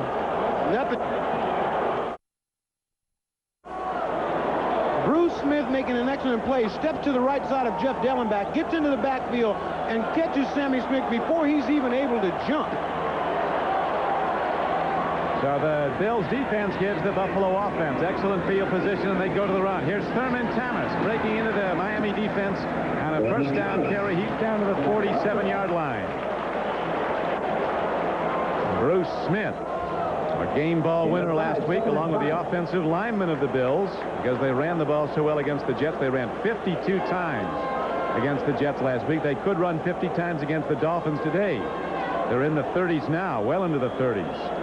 Bruce, my man, I've run out of things to say about you, babe. He is just awesome. To say the least. An overpowering force. Now it is 2nd down and 5 for Buffalo. And off to Kennebrew. He finds some room. Dolphins hitting hard on the ball, but they can't free it. And it's a dance now to the 43-yard line. Fans of the Miami Hurricane may remember Frank Reich back in '84. He quarterbacked the University of Maryland against Miami in one of the greatest comebacks in college football history. The Canes led 31-0 at the half. Reich came in the 3rd quarter, quarterbacked 6 straight scoring drives. And this was a Miami team quarterbacked by Bernie Kosar the season after they won the national championship. And Maryland came back that day to win from 31-0 to win 42-40 behind Reich. He was then drafted in the 3rd round by the Bills, played virtually not at all his first 4 years in the league because of the injury to Jim Kelly getting his shot as Thurman Thomas runs on 3rd and short, and it looks like he has a Bills first down. William Judson makes the tackle for Miami. He has such great cutback ability. On this play right, this is a play for no yardage. Watch Thurman Thomas as he stretches the play towards the sideline and then breaks it back up for the first down. Right inside Judson, and then still powers his way to the first down. That is excellent running. Such an unassuming young man. Run into him in the parking lot, you might wonder what he does. He does everything on the field. He runs, he catches, he blocks, picks up blitzes. gets a bag of popcorn for me today. For sure. First and 10. This is Kenneth Davis in the game. He can cut back. On first down, he takes it close to the 38-yard line. Dolphins giving up the rush yardage much more grudgingly now in the third quarter, which is slowly winding out. We're down to 148 and running in the third quarter. Oilers come back to score, and they lead the Browns 17-14. Running backs love to play behind this sort of an offensive scheme because, like I said before, the offensive line, they just get on the people in front of them and push them whichever way they want to go and let the back do all the cutting. And they've got a couple of cutback runners that are extraordinary. Whatever. They're right on both counts. And now the handoff goes to Thurman Thomas. Turning the corner on second down, and good defense. Coming up to make the play was the rookie free safety, Lewis Oliver. Probably the biggest free safety in the NFL at 6'2", 225. One of the strongest also. Andre Reed is a guy that we have not heard much from today. He had a nice little cutback block there, but he hadn't caught many passes, if he's caught any. I don't think he has a catch all day, Ahmad. As you look at the schedule next Sunday on NBC Sports, NFL Live at 12:30. The Dolphins will be home to play the Indianapolis Colts. Buffalo goes to Atlanta for an interconference game. Cleveland at Tampa Bay, and then the doubleheaders, the Steelers and the Broncos at Denver, or the Bengals and the Raiders at Los Angeles. Next Sunday on NBC Sports. Third down and 5 as Reich stands in, gets time, throws and makes the connection. But the Miami defense is there to shut it down well short of the first down. Jarvis Williams, the strong safety, made the play on Flip Johnson. And you're right, Ahmad. He does not have a catch today. Andre Reed, leading catcher in the American Conference, coming in with 48.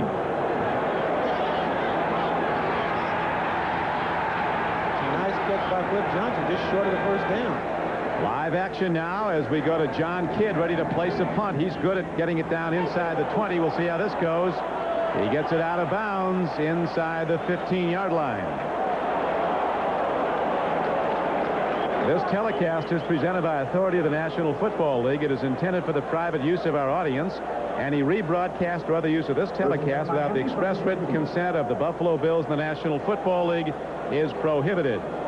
This game is the property of the National Football League, of the Buffalo Bills, and the Miami Dolphins, all rights reserved. Good punt, as the ball now will be spotted first and 10 on the 13-yard line of Miami. Dolphins have the only score of the second half. That spectacular 44-yard touchdown throw, Marino to Mark Clayton. Bills led 21-3 at the half. Marino, as the blitz comes, and he gets the ball to Ron Davenport, who breaks one tackle and gets ahead for a gain of close to 7 yards. Carlton Bailey, number 54, and Nate Odoms combined on the tackle for the Bills, but the Dolphins get passing yardage on the play. It's kind of neat to watch Marino pointing out everybody that they should block. Watch him just step inside of a possible sack right there and lets the ball go. They say one of the reasons that Marino doesn't get sacked, that he knows where everybody's coming from at all times and is able to avoid it. Will conclude 3 quarters of play. So the Dolphins bring it closer. It's 21-10 Buffalo at the end of 3. 21-10, Bills in the lead as we start the fourth quarter. Don Criqui with Ahmad Rashad. When you come to the Buff, you have to have some of these. This is the local fare, the fabled Buffalo chicken wing. That's right. They got them all over the country at every restaurant you go to, but not like the ones they have here in Buffalo. They got the mild sauce. They got the hot sauce. They got the, let me try some of these bad boys. Don, I'm sick of them. We've had so many of these. They're delicious, but we've eaten a lot of wings in our last 2 weekends in Buffalo. Coach Shula told his players when they were all heading out for wings after practice, guys, go to the mild sauce, please. He didn't want any late night distress on his team. And the wing they're counting on right now is Dan Marino's right wing. If they want to get back in this football game. It's possible to talk with a chicken wing in your mouth. I tell you, we've eaten a lot of wings. They're great. Used to be an appendage of the chicken, Ahmad, that they threw away up here. Some genius put hot sauce on it and cooked it a certain way. Our own Paul McGuire claims he's responsible for it. He's not, but he sold a lot of them in the fabled bistro that he had here. That was between when he was a player and before he was a television star. That's where the weight came from. Here's Marino. Quick out to Davenport. Lost the handle at the 28-yard line. Third down play. It was a critical one. Miami will have to punt it here. I'll tell you one thing, as the Dolphin fans all know, this team is never out of the game. Maybe they're out of the Houston game when they got buried 38-7. Miami with just a little fake throws it right up. Perfect throw to Davenport. It's a play you got to make. That's a big play. You got to make the big plays. Turn something in, turn nothing into something. Well, Dan's a little upset. Maybe a lot upset. Miami working without starting 2 runners. Troy Stratford out for the season. He was having a terrific year, knee surgery. Mark Logan is also out for probably 6 weeks. The punt is fielded for Buffalo by Mickey Sutton at the 41-yard line. With 14:03 to play in the game, and the Bills leading the Dolphins 21-10. Buffalo Bills wide receiver Andre Reed has purchased and We'll be right back to Rich Stadium after these messages from your local station. Bills go to the run as Kennebrew takes it to the 45-yard line where Opperdahl knocked him down. Rushing today, there's Ronnie Harmon, who will not play again today, was injured in the first quarter. That shoulder injury you talked about, Ahmad. Ronnie looking rather dapper. Yeah, he got the lid. He gets the hat award. That lid, nice earring. Bills have rushed the ball 38 times today for over 240 yards, averaging 6.5 yards a carry. Miami has only 47 yards rushing, 2.7 a carry. They have the passing game. Here's a throw and a catch to McKellar. He's in open field and crashes down to the 33-yard line. Lewis Oliver makes the tackle. This is what you can do when you have a running game that makes those linebackers come up and play very close to the line of scrimmage. They're right almost on the line of scrimmage. McKellar with just a little crossing pattern catches the ball and shows he can run pretty well too. B-52 Bombers. Oliver comes up there and makes the stop. Keller, 2 receptions for 36 yards, and very big receptions. Yes, they have been. They always come at a time when you catch those Miami linebackers up on the line of scrimmage trying to stop Kennebrew and Thomas. Bills have built this team with very astute drafting. They got McKellar in the 9th round out of McNeese State 2 years ago. They think he could be a standout. Tremendous speed for a tight end. Thurman Thomas looking for room to weave. Dolphin linebackers pursuing down the line. They cut him down after a gain of about 4. Ernie Kosar just threw a 77-yard touchdown pass to Webster Slaughter. The Browns have come from behind to lead the Oilers 21-17. Big divisional game in the AFC East. New England rallies now and has tied the Colts at Indianapolis 10-10.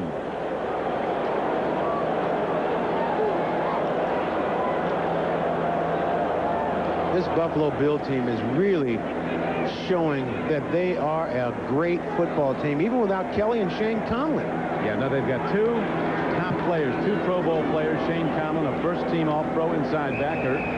He's been out for 6 weeks now. He's ready to come back after a knee strain.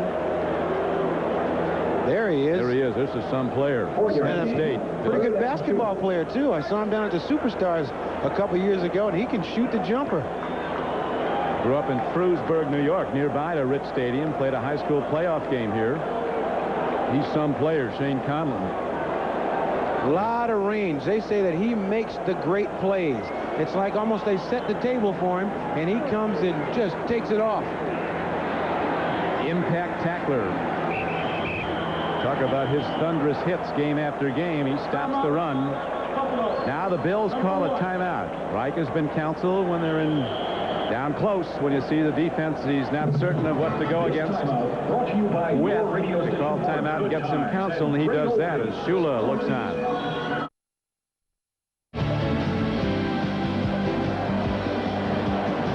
The Wright brothers up there earlier in some kind of a bicycle contraption flying. Now the bat is in the stands. And the Bills have 3rd down and about 3 coming up. Thurman Thomas the setback. Thurman Thomas gets the ball. And Miami's defense finally gets Thurman Thomas to knock him down on a third down try, and now a long field goal try will be coming up. Scott Norwood is coming out. He's been a Pro Bowl kicker. He was in the Pro Bowl last January. He's hit 10 of 13 field goals this year. Thurman Thomas, one of the few times today that they've been able to contain him. They haven't been able to do it much. He's already got 138 yards. 45-yarder. Normally at this time of year, wind is very much a factor in this part of western New York. There's virtually no wind today. Dolphins got an upset victory before the game. The weather, no wind, unseasonably warm. There's the field goal try on the way and right through the middle. So Norwood pops one from 35, and with 10:22 to play in the ball game, the Bills get their first points of the second half. And they take a 24-10 lead. As the fans go crazy singing, "The Bills make you want to shout." Next Sunday, join NBC Sports for an exciting NFL doubleheader beginning at 12:30 Eastern with NFL Live. Some of you will see Eric Dickerson and the Colts head south to Miami to face Dan Marino and the Dolphins. Others will see the Bills battle the Falcons at Atlanta. In the second half, the Steelers go to Denver to meet Elway and the Broncos. Plus, Cincinnati will be at Los Angeles as a second game in some parts of the country against the Raiders. Check local listings for the games in your area. You know, Don, a very interesting stat was, I guess it wasn't a very interesting stat. Our very good statistician, Larry Pollock, wants to review it. We thought we had the first 100-yard rushers for the first time in one game for Buffalo since 1973, when the Juice and Bubby Braxton both were over 100. The 45-yard field goal just completed by Scott. It's still interesting. Even if it's wrong, it was interesting. But we know that Thurman Thomas is way over 100, and the big man, Larry Kinnebrew, is very close to 100. Yeah, a lot of times you throw them stats from that long ago, nobody knows. Listen, one thing about our business, you never let the facts get in the way of a good story. Something you have to learn early in this business. Sam Jankovic taught me that out at the University of Miami. Sam Jankovic recruited me out of high school to Washington State. Yeah, he coached there. The Canes will be back. Took a tough one last night. A great win for Coach Bowden and the Seminoles, as running it back is Willard Reeves. He gets it across the 20 and out to the 23. With a kickoff return. Sutton and Bailey made a stop. Well, it gets a little heated down there at this point. That's going to happen. Butch Rowe got a nice little left hook in on that little exchange right there, but when you get a left hook to the left side of the helmet, the only thing that hurts is your hand. Has he been banned? At any rate, the Dolphins go on offense, and Marino will be firing with the great wideouts Clayton and Duper ready to run those deep patterns. Here's Marino looking out, swings it out, and it's tipped away by Bruce Smith.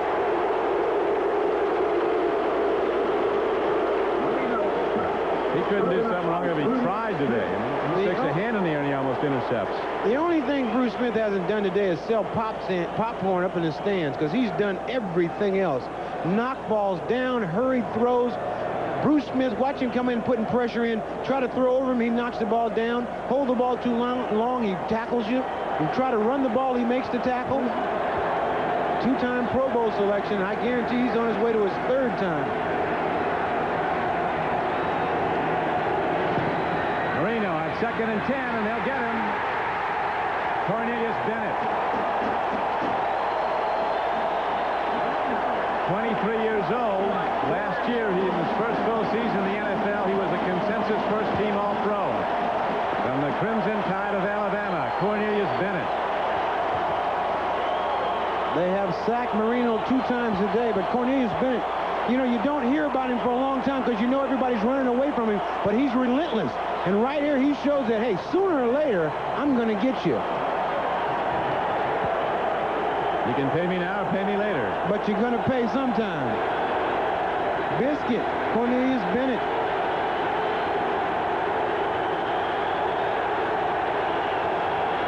Snap to Marino. He's in trouble again. Dan Marino off the run. sure that pursuer knew that the whistle had blown. Jeff Wright, the man who ended the sackless streak, was almost down him again. Jim Jensen was another who said, we didn't even enjoy our win over Green Bay because we were looking so much to beating Buffalo. A lot of times all that lip service backfires on you.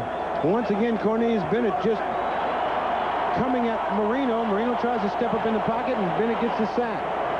But none of that talk doesn't help. I mean, you can talk as long as you want to. It doesn't bother anybody either. I mean, guys can say whatever they want. Once the game starts, then that's where you do your talking. And it always makes you upset when some guy says we. It's like we. I'm going to get you, won't we, fellas? Marino, 3rd down and 21. In trouble again, and Marino sidearms the ball. It's incomplete at the 35. A masterful effort by Marino just to get it away. He had almost made a connection to Mark Clayton, and as the Bills were on him again, Cornelius Bennett and Bruce Smith, the All-Pros. Look at Smith.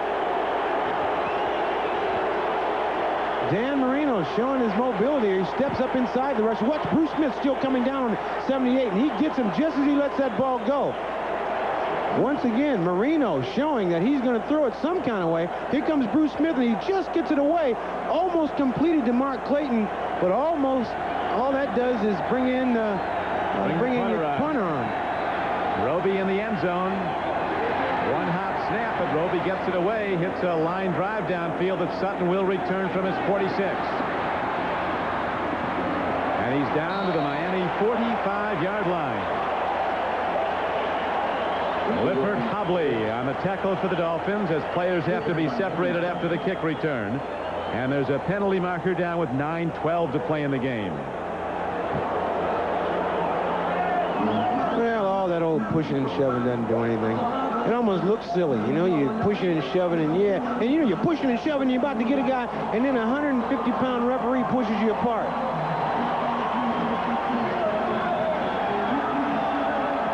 Going to be against the Dolphins.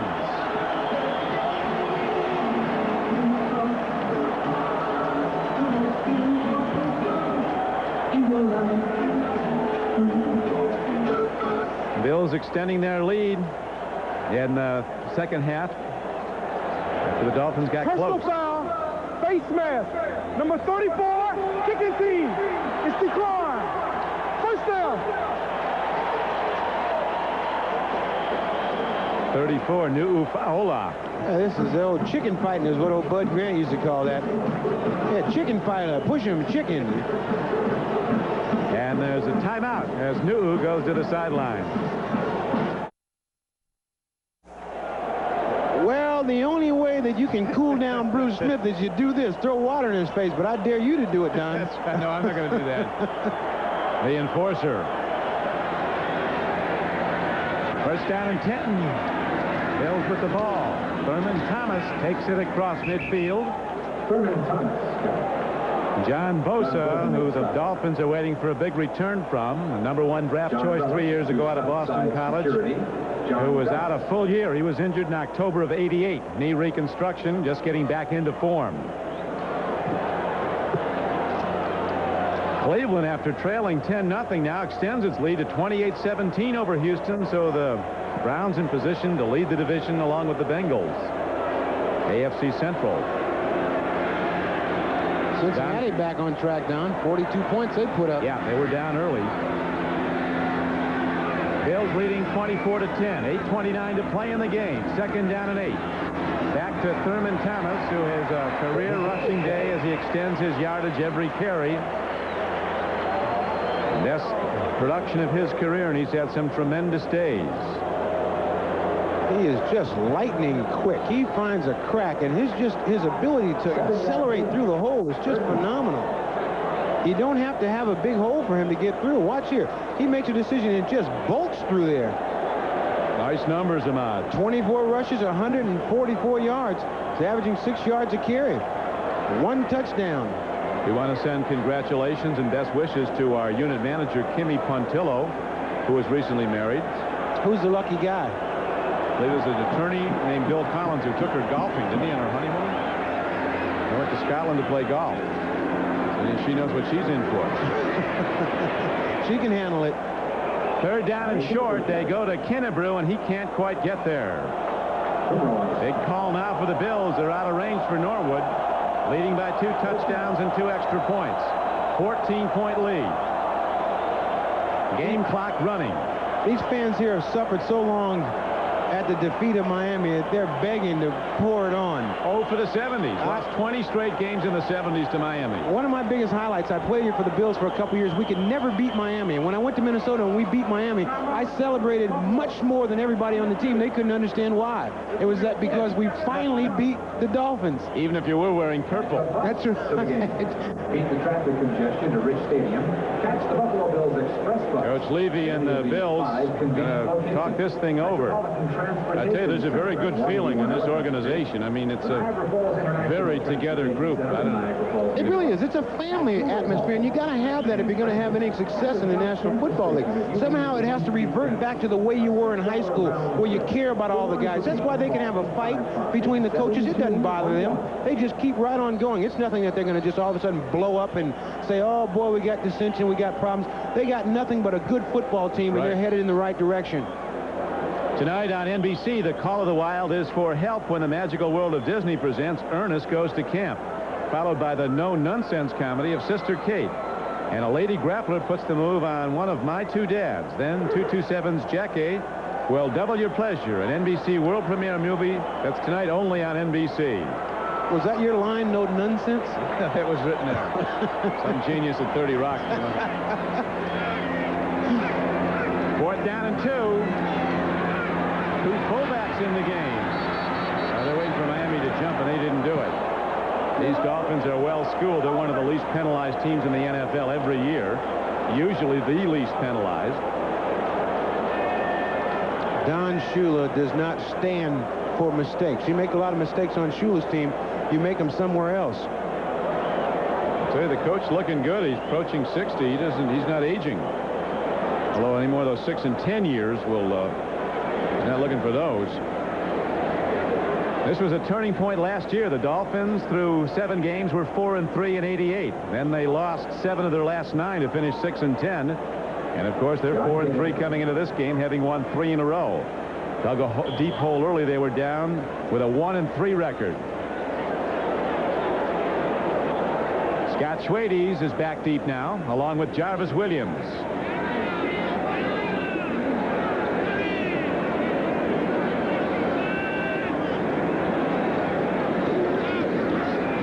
Kidd stands in, hits a high punt. Well placed. It forces Schwades into a fair catch at the 9-yard line.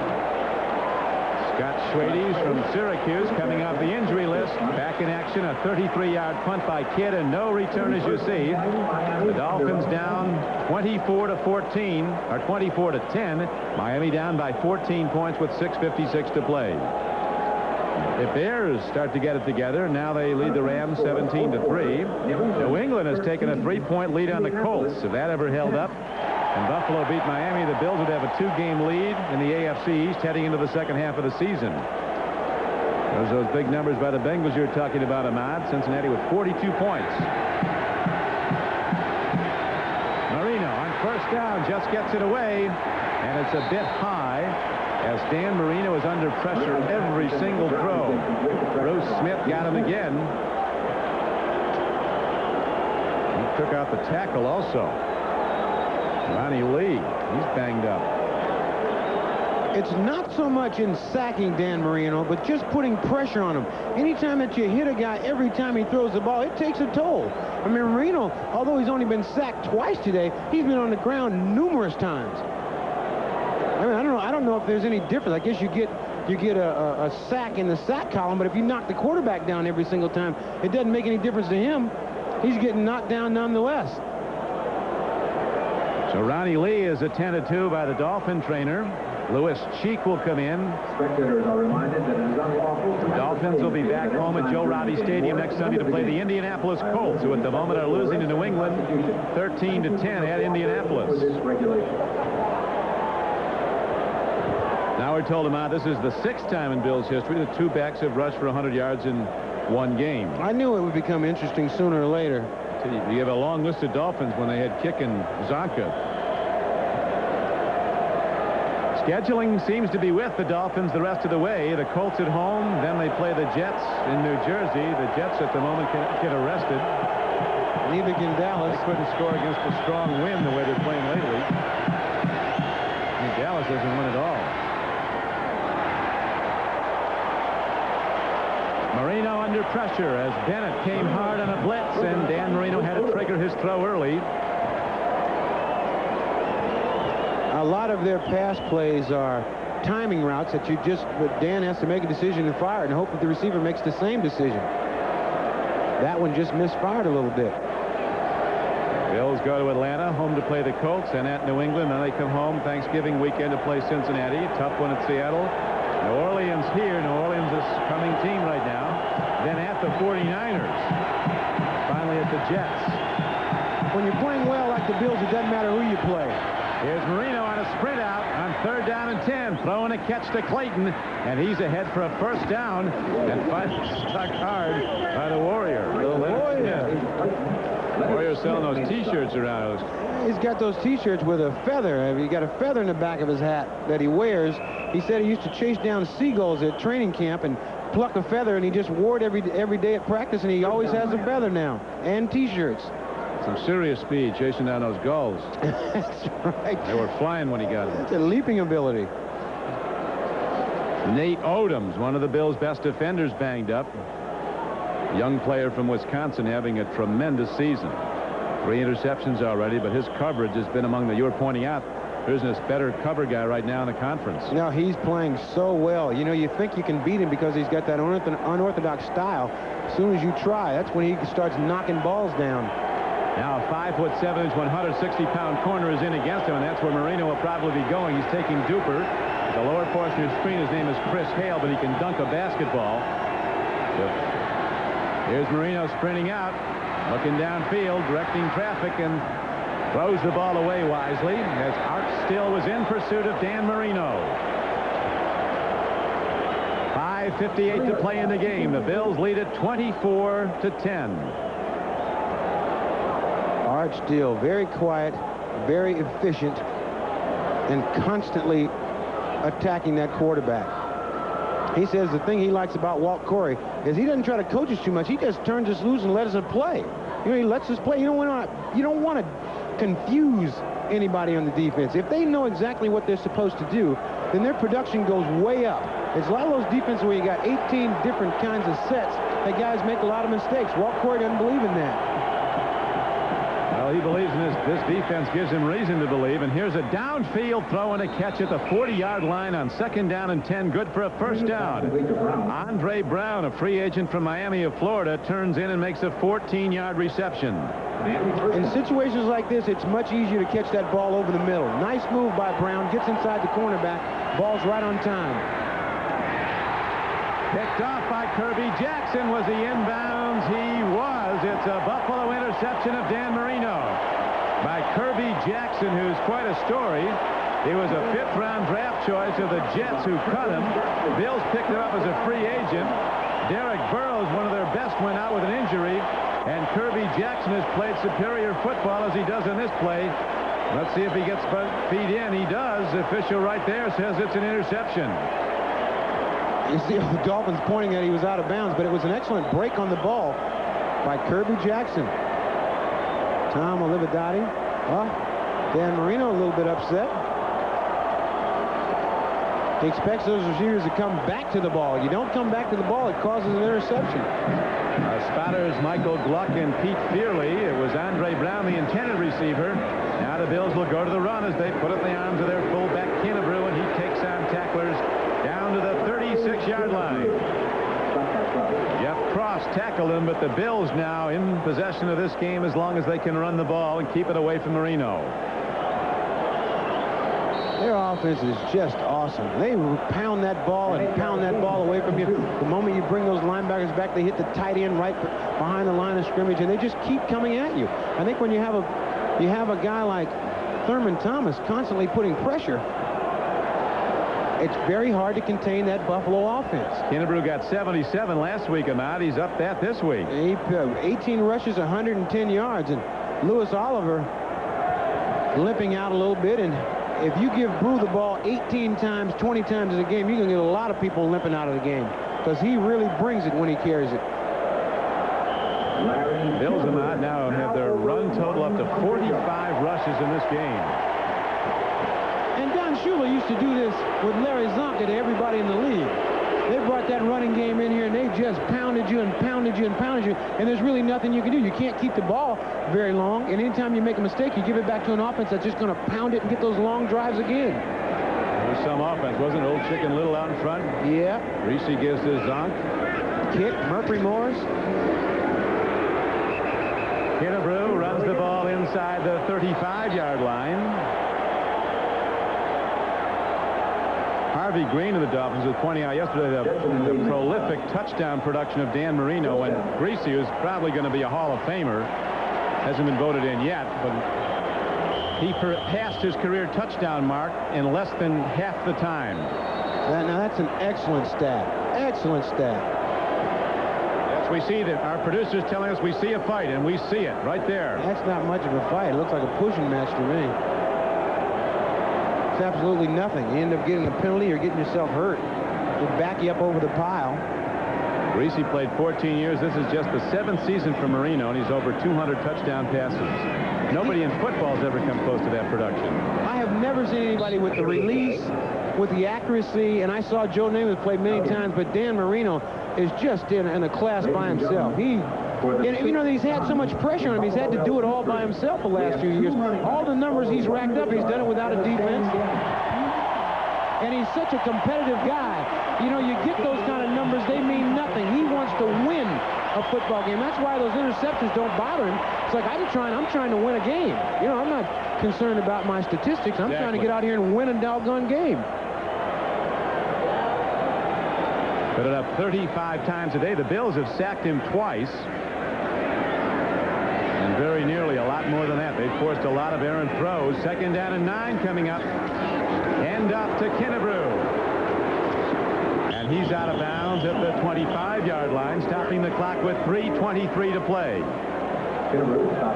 Boy, a nightmare for a cornerback is when you got the wide receiver blocking on you, and you know that if you shed that block by the wide receiver, here comes a 260-pounder going about 9'9" right at you. That's when you want to stay on the block. Look at that. 48 rushes, 8 passes. 8 passes. That's some graphic. It really is. The other graphic is 24-10. Yeah. That's the one they pay off on. That's right.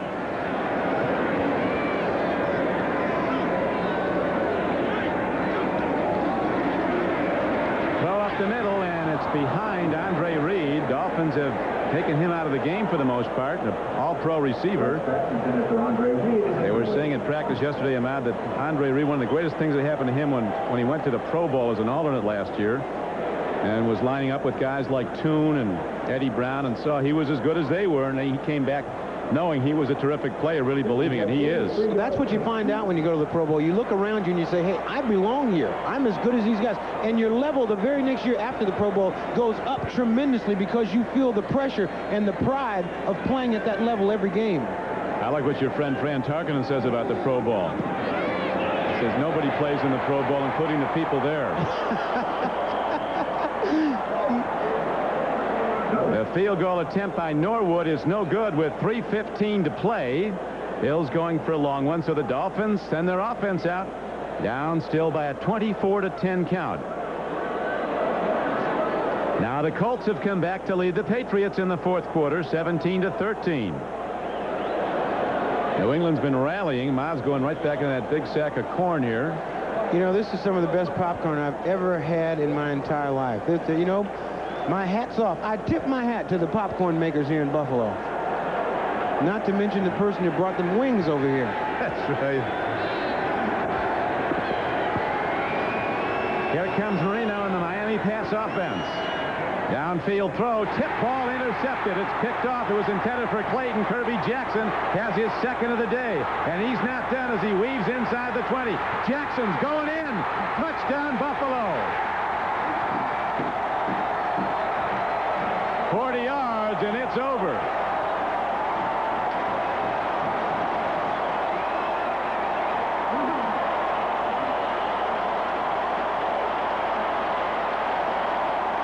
That's the free agent that the Jets cut.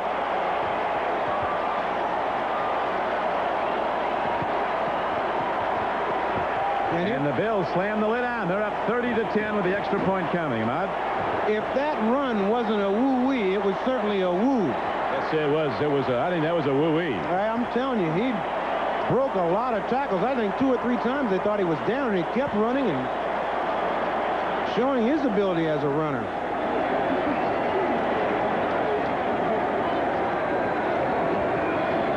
Norwood hits the point after, and the Bills extend their lead to 31-10 as Kirby Jackson has his biggest moment in the NFL, taking one back for a touch. Anytime that you get a tip ball that goes up in the air, the percentages of you getting an interception go way up. This is a ball that Clayton's trying to get. He tips it right back to Kirby Jackson, but this is where the play starts right now. He starts running back towards the middle of the field, then breaks it over to the left side. Now, the thing is, these offensive players, they have not made a tackle since high school. They've always been offensive players. That's why it's so dangerous when a defensive back starts running back down the field. You got guys that aren't used to making tackles.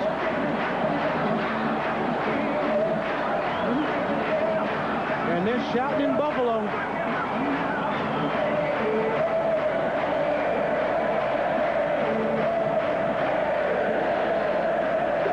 They're up and singing the Buffalo shout song. The bat is flying. Dan Marino, as he sees it, went to the wrong guy, and now he's got to defend. He starts to back up. There's nothing Dan do. He can't tackle. You know, there's no sense trying to throw his shoulder in there and losing himself for the rest of the year. The guy's going to run over him. He's got a chance of getting injured. The career of Joe Namath was shortened, making plays and making tackles and interceptions. Suffered major knee surgery, major knee injury, tackling Detroit linebacker Paul Newmoff one year. Quarterbacks in high school usually make tackles, but that's because they play middle linebacker defense. Yeah. High spinning kick downfield by Norwood. Willard Reeves runs it back for the Dolphins, and he's cut down at the 15-yard line by Chris Hale, the smallest build. A little cornerback from Southern California, number 26. And now a new quarterback is in, Scott Sequel, second-year player from Virginia. They really think he can be good. You know, this is really an interesting thing. When you're in a game like this, you're behind 31-10. They put a new quarterback in. But once again, let's take a look at this run. Kirby Jackson with just a fine broken field running here. Runs through a lot of people. The Bills are very good blocking on this play, and he gets in for the score. But in a huddle, when you send in a new quarterback, the new quarterback comes in, he's all fired up, ready to go, and the other guys are going like, well, wait a minute, man. I mean, you know, it's a tough spot to put a quarterback in now. Marino under the gun, tries to trigger a pass ball to Mark Clayton, but it skips in on the 1-yard. Scott Sequel's actually throwing it, the replacement of Marino. Skips it in on the 1 hop. So his first throw is an errant one. He's only thrown 4 passes now this season, and he's completed 1 in previous play.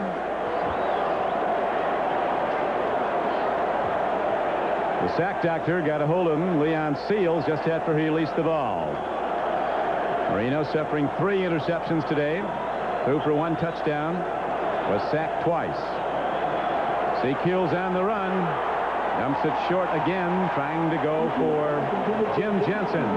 And Sequels gets a chance to meet Bruce Smith and Cornelius Bennett. They're saying hello and welcome to the NFL. Sequels just in a tough spot trying to make something happen. And Marino would steal those competitive juices flowing over there on that sideline. When he came in, he said, this is a big game, boy, we've got to play. He was so fired up before the game, and I'm sure he's just so disappointed right now. He'll be back. Now the Dolphins will get a look to see what Sequels can do. Played under George Welsh at Virginia. Very strong arm. And he makes a connection as he gets the ball out across the 20-yard line. Mark Clayton made the catch. Game clock down to 2:30 to play, and it stopped on the incomplete pass. 4th down comes up now for Miami. Sequel's just lucky to get this ball off, because the moment he lets it go, watch number 55, Cornelius Bennett. treated him rather well. He could have given him the helmet. He could have. He could have popped him a little harder than that, but Cornelius being a fine young man. Yes, he is. He's going to be around a long time, Cornelius Bennett. Never comes off the field. He's in on rush downs, pass downs. And he wants to play tight end. Yes, he does. Bills are loaded with blue chip players. 7 Bills were in the Pro Bowl last January. Thank you for attending the game. That Pro Bowl really does magic for the confidence of your football team. When you make the Pro Bowl, you realize that everybody else in the league realizes that you're a good player. It's something you've been telling yourself all along. All of a sudden, it's reinforced by you getting voted into the Pro Bowl.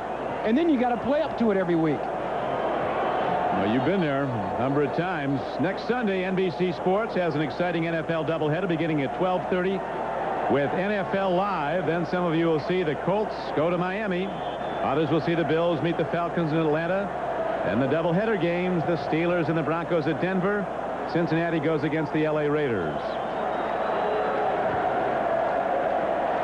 2:12 to play.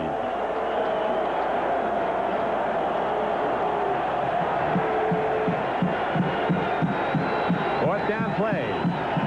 Sequel stands in, throws it, makes the connection to Duper, and the Dolphins get a first down and stop the clock with 2:06 to play. Sutton and Jackson were on the tackle.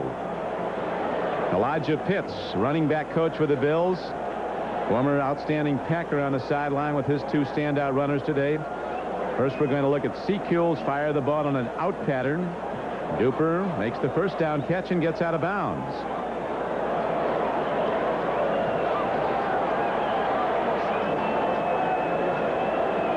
Sequels is big, 6'3", 220 pounds, in his second year from Virginia. Downfield throw, and Clayton catches one that came in quacking. Almost end over end, but got where it had to be. 1:58 to play. The 2-minute warning is given, with the Bills leading the Dolphins 31-10.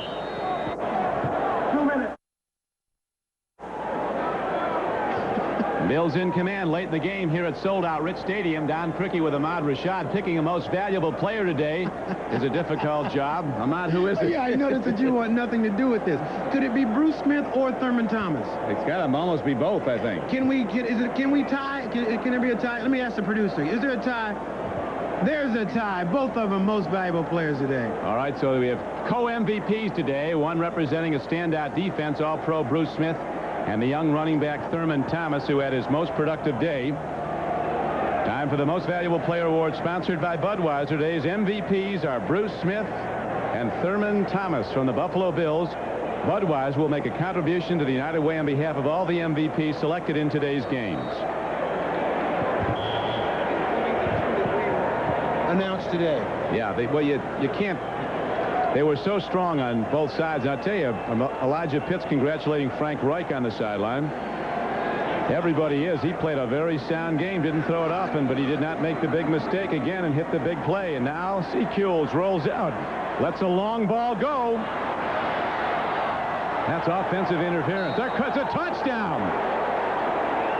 The ball was caught by Andre Brown, the rookie from Miami of Florida, but he crashed into Mark Kelso, but apparently it was ruled they were making a play for the ball. Obviously he was if he caught it. He was making a play for the ball, but I thought he ran out of bounds on part of this pattern. Watch his feet. No, he stays in bounds. This is a great play on the ball.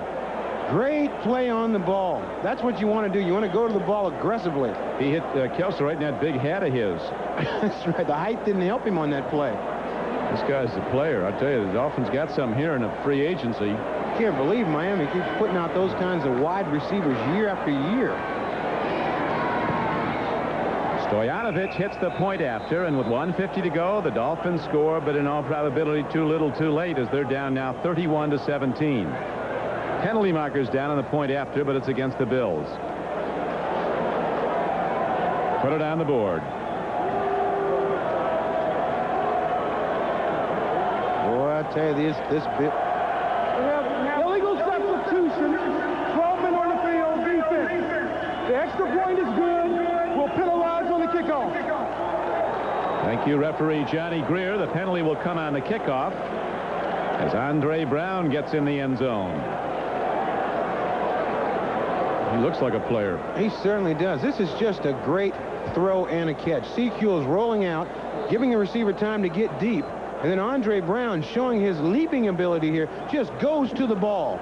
This looked like Great you and play. that Viking miracle game. I did that once in a dream. Andre Brown. Great catch. He's got range, 6'4" almost. And runs well. And the thing is that you can't really judge is his ability to go to the ball once it's in the air. Cleveland Browns, who are down 10-0, have rallied to beat the Houston Oilers 28-17. The Bears leading the Rams. Now New England has come back to lead the Colts 20-17. That one's gone back and forth. One of the strangest teams in I can't figure them out. Just when I think they're not going to do anything, they come back and do everything. How about Cincinnati? They were down in this game. They scored 56 points. They did everything. Yeah. It'll be an interesting second half. Dolphins aligned for an onside kick. Stojanovic bounces it downfield.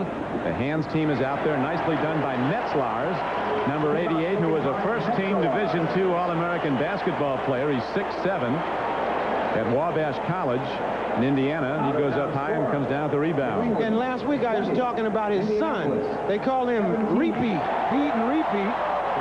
Pete being 6'7". His son is only 6 years old. I thought he was 12. His son's 6 years old and about 5'11". That's the guy, Metzlars, who plans eventually to move to offensive tackle when he loses a little off his fastball and has to move inside. He's a very good blocker. He's got excellent hands also, too. He just doesn't have the speed, that long-range speed, but he can certainly catch those little ball control passes. Caught 49 one year. He was their leading receiver. Handoff goes to Thurman Thomas, who is just churning out those yards big time. Dave Aarons makes the tackle for Miami. A gain of 2, 2nd and 8. 1:42 to play, and there's a timeout on the field with the score: the Bills 31 and the Dolphins 17.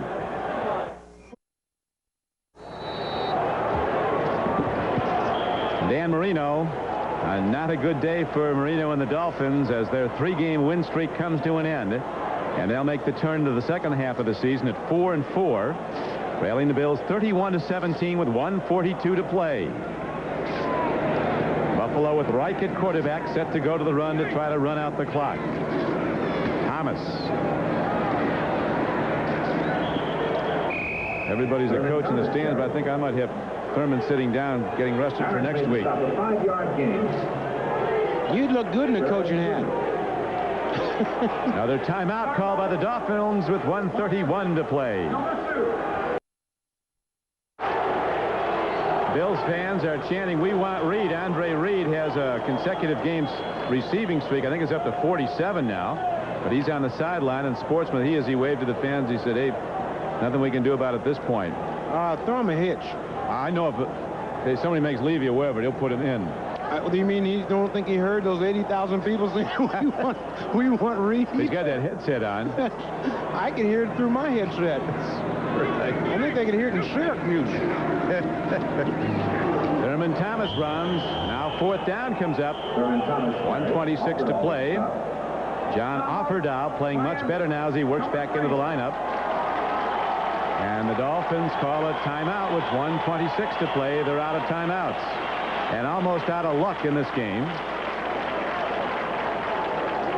Tonight on NBC, the Call of the Wild is for help when the magical world of Disney presents Ernest Goes to Camp, followed by the no-nonsense comedy of Sister Kate.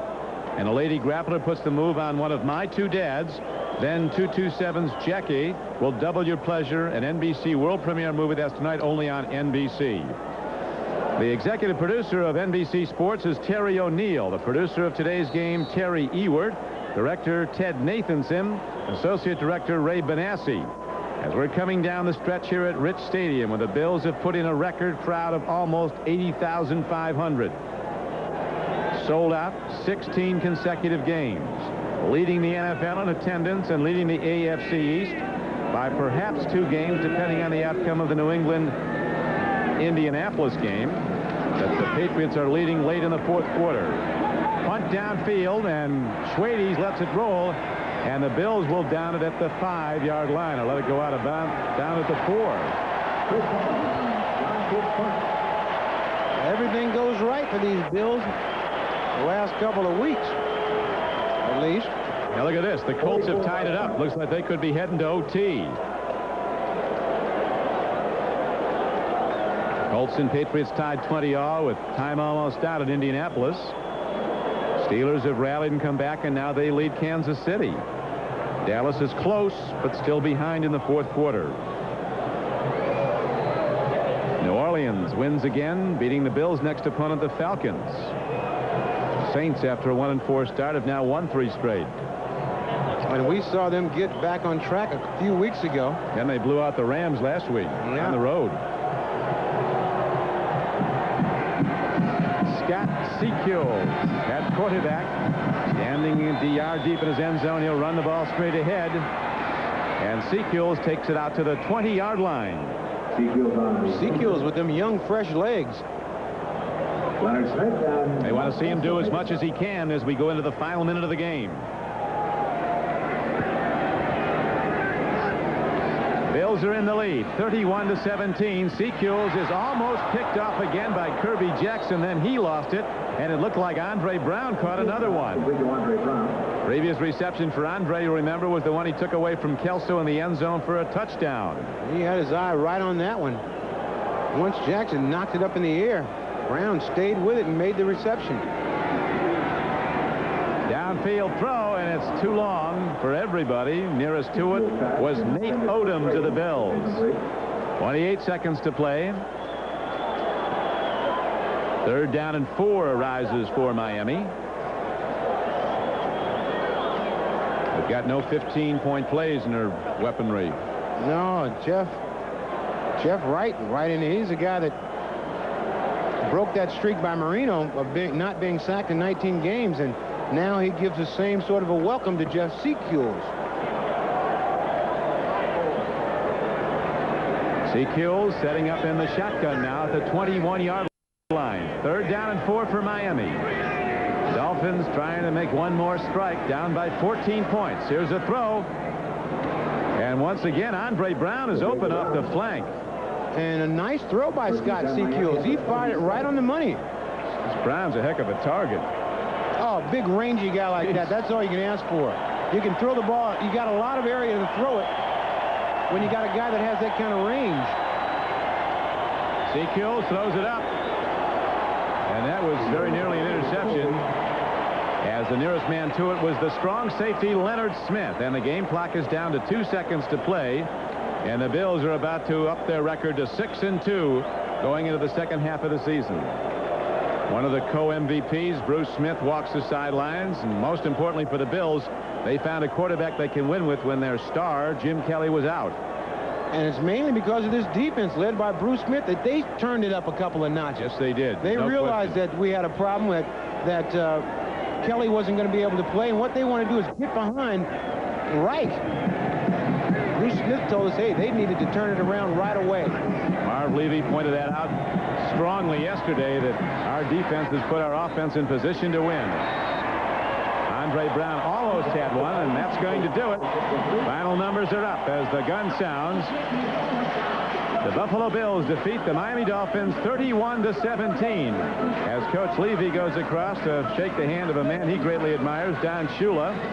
The Dolphins will go back to Miami to play the Colts next week. Miami now 4-14. The Dolphins made a run at it. They had a chance to get in here and play for first place, and they actually didn't do much.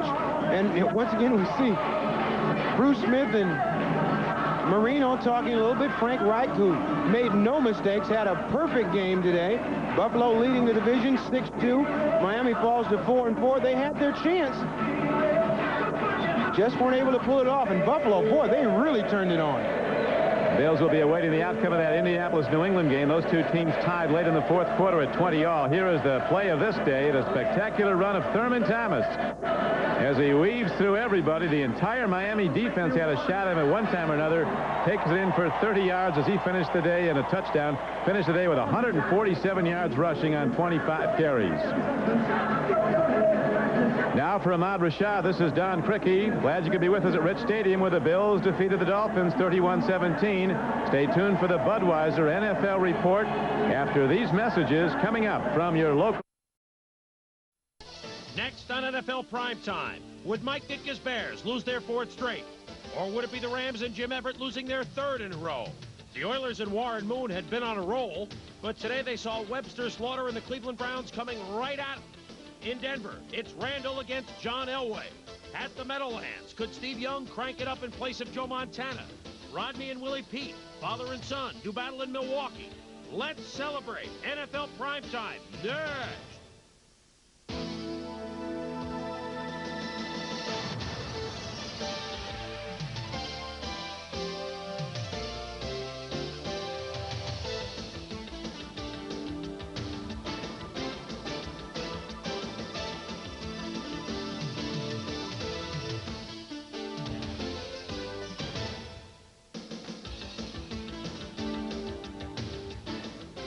Again, everybody, welcome to NFL Primetime. I'm Chris Berman. Week 8. We are at the halfway mark. And to help us explain how we got that far, I call in the three Musketeers. Tom Jackson, Pete Axtellman, John Saunders. Let's get you updated, though, first on the late games. Aren't many of them around the NFL. With 2 minutes to go now at Mile High Stadium, very intriguing game between the Eagles and Broncos. And the Eagles lead that 28-24, a couple of touchdowns for Keith Byers in that contest. Surprise at the LA Coliseum, it's the Raiders all over the Redskins, 37-17. Steve Berline has started and looked very good. Bo Jackson has looked strong, and the Redskins are turning the ball over with great rapidity. No-dos on sale at the Kingdome as the Seahawks lead the Chargers 10-7 in the fourth quarter. Game has been a snoozer, and a final at the Meadowlands. The 49ers beat the Jets 23-10. Big game between a couple of teams who began the first 4 weeks of the season undefeated. The Rams and Bears once each were 4-0, but the Rams came into Soldier Field today, losers of their last two, and the Bears had lost the unthinkable 3 in a row, the only time it's ever happened under Mike Ditka. So the Bears trying to regroup. How did they get off the schneid? The Rams had their sights set on breaking their losing streak too, and they had their sights set on Mike Tomczak, leveled by Mike Wilcher. Then Kevin Green and Wilcher nailed Tomczak. Ditka not happy with his offensive line or Kozlowski's play, but Jim Everett also looked like a tentative quarterback today. Everett looks for Henry Ellard, Dewerson deflects, Marcus Paul with the INT. No one's touched him, he gets up, and will go 20 yards. First half, all defense, tentative offense. Mike Tomczak had big-time problems. He and his receivers out of sync. Scoreless first quarter. Then, late in the first half, after Tomczak at one point had thrown 10 straight incompletions, they make the move to Jim Harbaugh. And Harbaugh leveled by Alvin Wright. Kevin Green picks it up, and Green rumbles, 47 yards. The Rams thought they had a touchdown, but offsides. Defense. John Robinson making the same offside call. 3-3 at the half. Harbaugh gave Ditka a different choice, though, Tommy, today. Well, he adds a dimension with his running ability, a little bit better than Tomczak. Here he comes out of the pocket. Early in the game, both running and passing kept the Rams off balance a little bit. The other thing is he's willing to stand in and take a lick. Here he throws a perfect spiral over to Neil Anderson for a 14-yard gain. The Joe Cap volley floater. Bear defense, though, still started to dig in. Look at Richard Dent. Flying over the blocker, nailing Greg Bell, who again could not move the ball on the ground. Steve McMichael sacks Everett. Turnover time. Bell on the rush. The fridge is beaten, but reaches out with a paw, slaps the ball loose. Fumble! Richard Dent, 95, playing an inspired game. Fell on the ball. Still in the third quarter. Harbaugh for Cap Bosa. Picks up, well, what is this flag? At half-mast? It eventually came on Anthony Newman. Robinson can't believe it, but the flag helped set up Brad Muster. Tough 1-yard burst. Fought off 3 tackles. The Bears finally in the end zone. It's 10-3 Chicago. Harbaugh to Muster, playing perhaps his most important game as a Bear. Later on the drive, Harbaugh to Wendell Davis, one of the guys they got as draft picks as a result of the Wilbur Marshall giveaway, if you will, to Washington. Harbaugh, 1-yard sneak in the fourth quarter at 17-3 Chicago. Everett trying to bring the Rams back. But how tough was it for the Rams to get in the end zone? Pete Holohan can't overrun Dave Duerson. Eventually, they do get a score from Greg Bell to make it 17-10. But Jim Everett looked tentative all day, and he struggled. The day began, at least, to Jim Harbaugh. He wasn't tremendous, but he hit some long gainers like this one to Dennis McKinnon of 41 yards. Helped set up a field goal by Kevin Butler. There, Harbaugh's number. Certainly didn't lose the game. How happy was Mike Ditka afterwards to break the losing streak? I guess so. 3-game losing streak by the boys. Bears over the Rams at Soldier Field, 20-10. And afterwards, Mike Singletary said, it may not give us a sign for what's exactly going to happen the rest of the year, but it gives us an alternative. You gotta make up your mind about something. And for us, it's just at that point where, fellas, what are we going to do? I mean, we're going to make up our mind. We're going to go out there and do the things that we have to do, or we're just going to try and just let people tell us how good we are or how bad we are. What are we going to do? It's hard to imagine the Chicago Bears fallen to 4-4, but then again, the Los Angeles Rams have to imagine that they now have lost 3 in a row. An impressive job by the Bears in the trenches, Axe. Yes, I think there was so much smoke raised about the quarterback and who was going to down. With 1:27 to go, the pass intended for Vance Johnson just behind him. The heart of the Bears is that Bear spirit still lives, and that's what showed today. I know one person who probably doesn't want to have dinner tonight with Mike Singletary is Greg Bell. He punished him pretty good. Well, Pete, the other thing, when you mention offensive line, defensive line, the last few weeks, Mike Ditka has talked a lot about getting leadership from guys that he should be getting it from. Today, real burst in the form of Richard Dent, who disrupted everything, both run and pass. And I think today, although Neil Anderson raced for about 80 yards, it was the running of Muster, who was 30-plus yards, really his most important role today as a Chicago Bear. It was he that got the tough yards to help them get into the end zone, and so the Bears now getting some contributions. 2 yards. You compare the Rams in the first 5 weeks when they didn't lose, and the last 3 weeks on offense when all they've done is lose, you can see a big reason why. We'll be back.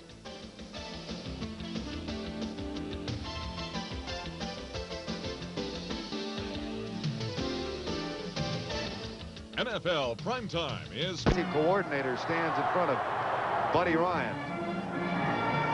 By the U.S. Navy. You are tomorrow. You are the Navy. Once again, the area that you attack. And by the Hartford, the insurance people of ITT.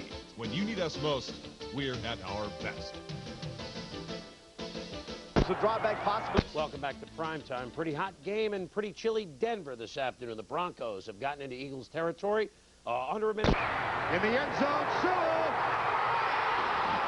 Incomplete. 46 yards called back, but the Raiders still handily in front of the Redskins, 37-17 in the fourth. And a final now from the Kingdom. The Seahawks win for the first time in 4 tries at home. They beat San Diego 10-7, 10th out of the last 11 games. They've beaten the San Diego Chargers.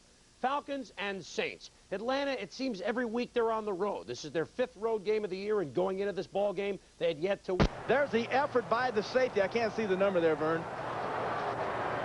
That's Waters, 20. Andre Waters. Heck of a play. In the hunt. Dalton Hilliard, the story in the first quarter.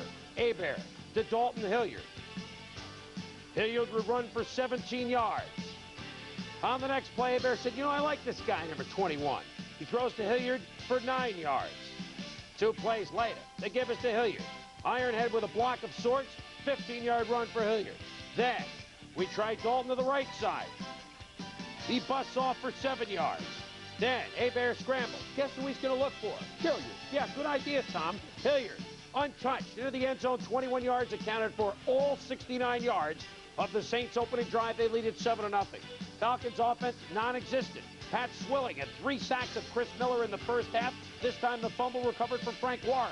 Have we seen this before? This is later in the first half. It's very much like an instant replay here. Swilling back to throw, Miller back to throw. Swilling makes the hit, and Warren gets the recovery.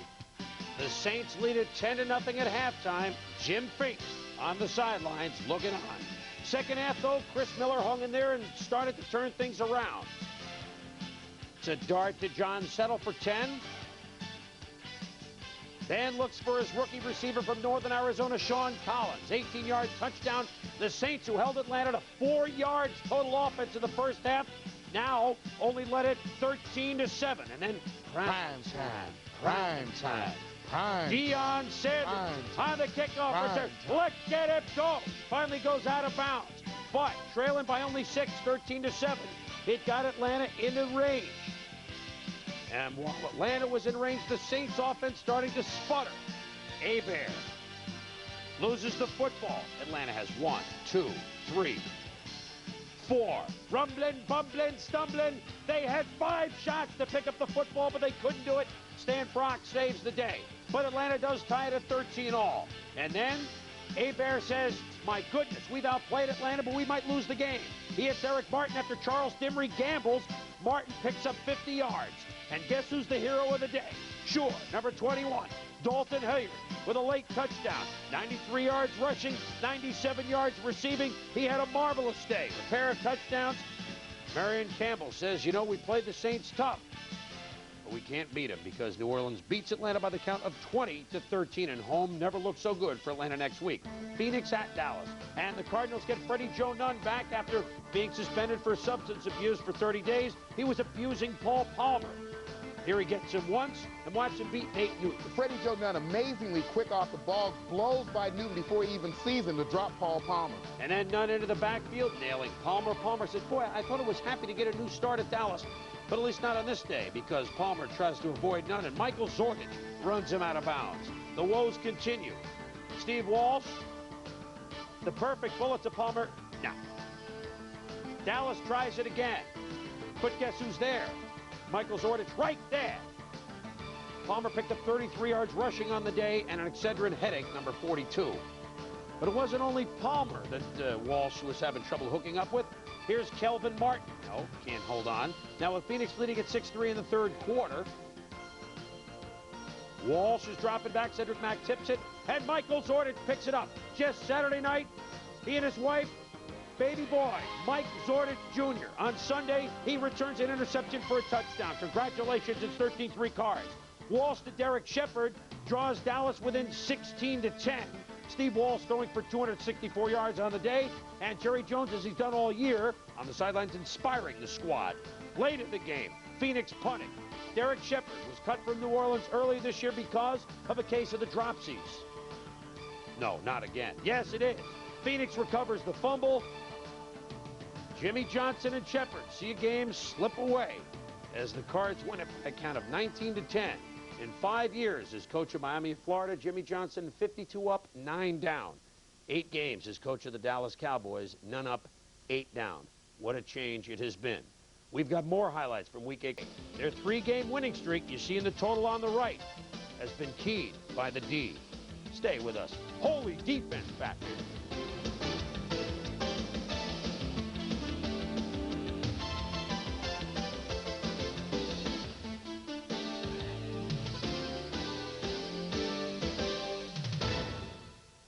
And welcome back to NFL Prime Time. John Saunders joins us now. And John, week 1 of the season, Miami almost upset the Bills. Kelly running in on the very last play of the game. This time Buffalo had them in their place, and their defense was zeroing in on Marino, weren't they? Yeah, they were, and a long time before any defense had done that. But think about it. Had the Buffalo Bills lost that first game of the season to Miami, the Dolphins would be tied for first place. The Bills today were looking for the series sweep for the 3rd straight year and their 5th straight win. Jim Kelly still not strong enough to play, but Bruce Smith and the Buffalo defense was ready. Smith just waits for Sammy Smith and drills him to the turf.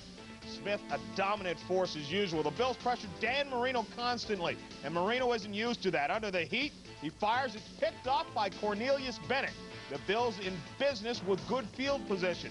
And Shifted in the 4th year.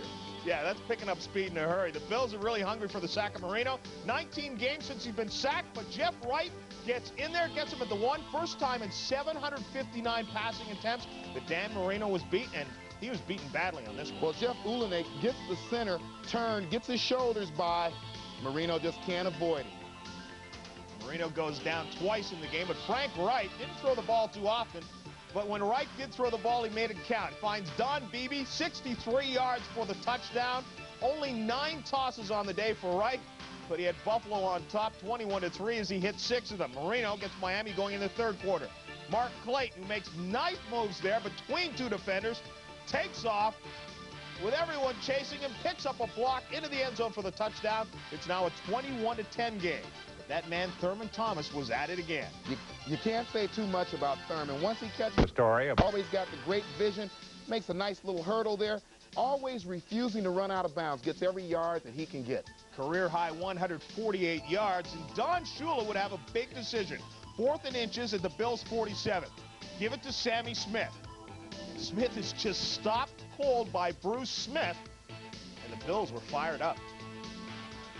This is one of my favorite linebackers in the league. This is Cornelius. Started outside, came inside, and there he is getting another piece of Marino. And there's Bruce Smith getting a piece of Marino. Dan Marino not used to that, and when you're pressured, this will happen. The pass is tipped. It's picked off by Kirby Jackson, his 2nd of the game. Some shifty moves. He goes 40 yards and takes it down the sidelines into the end zone for the touchdown. 31-10, the Bills on top. Dan Marino, if you read lips, you know Dan Marino's not a happy guy as the Bills win it.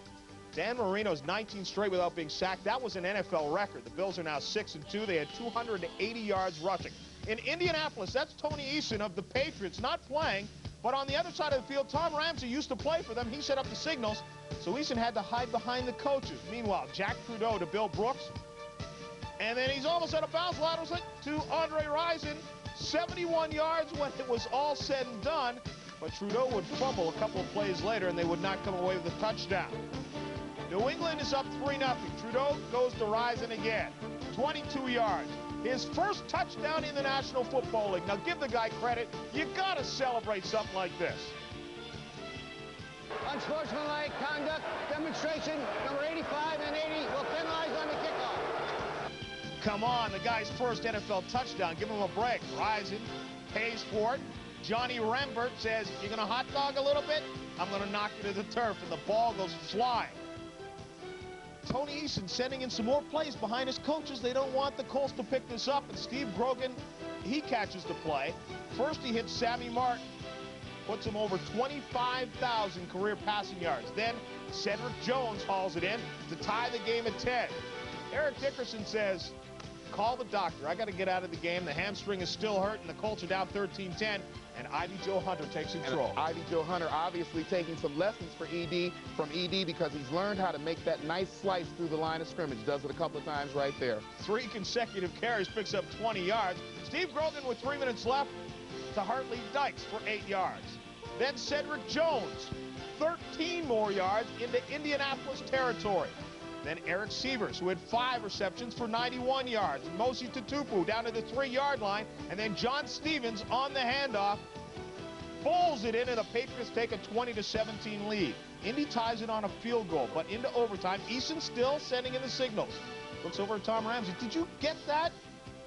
Well, if he did, he didn't tell his teammates because Grogan connects 27 yards to Sammy Martin, who stays in bounds, which gives Greg Davis, on his 24th birthday, a chance to win it. He had missed a 46-yarder in regulation. This is from 51 yards, and happy birthday to Greg Davis because he knocks it through, and the Patriots win. 28 completions in the 46 attempts.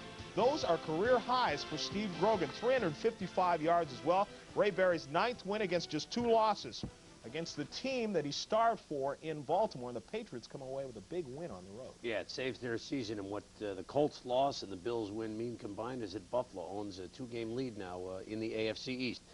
Bills doing it on offense. Now, last year, their offense this year, yards and points. No wonder they're 6-2 and rolling. We'll be back.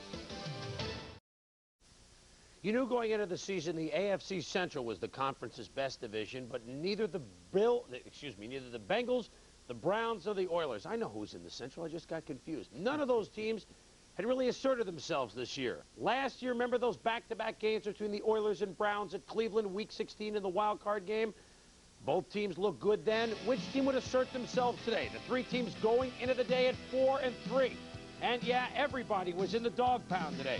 First quarter, 3rd and 13. Warren Moon, not flustered, hits Haywood Jeffries for a touchdown. It's a 7-0 Oiler lead, and Jeffrey's working against the main dog. Working against one of the best corners in this league, Hanford Dixon, and this is planned. They work on it all the time, throwing behind the receiver.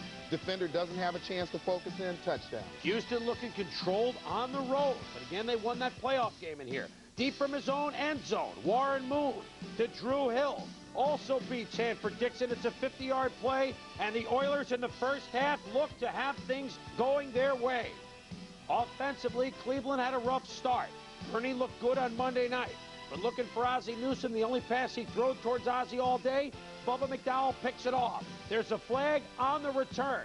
Oilers get the INT, but not the touchdown. They'd settle for a field goal. It loomed big later. On 1st and 10, Kosar looking for Foghorn Langhorn. Picked off by Steve Brown. And at this point, offensive coordinator Mark Trestman and Bernie Kosar are in trouble.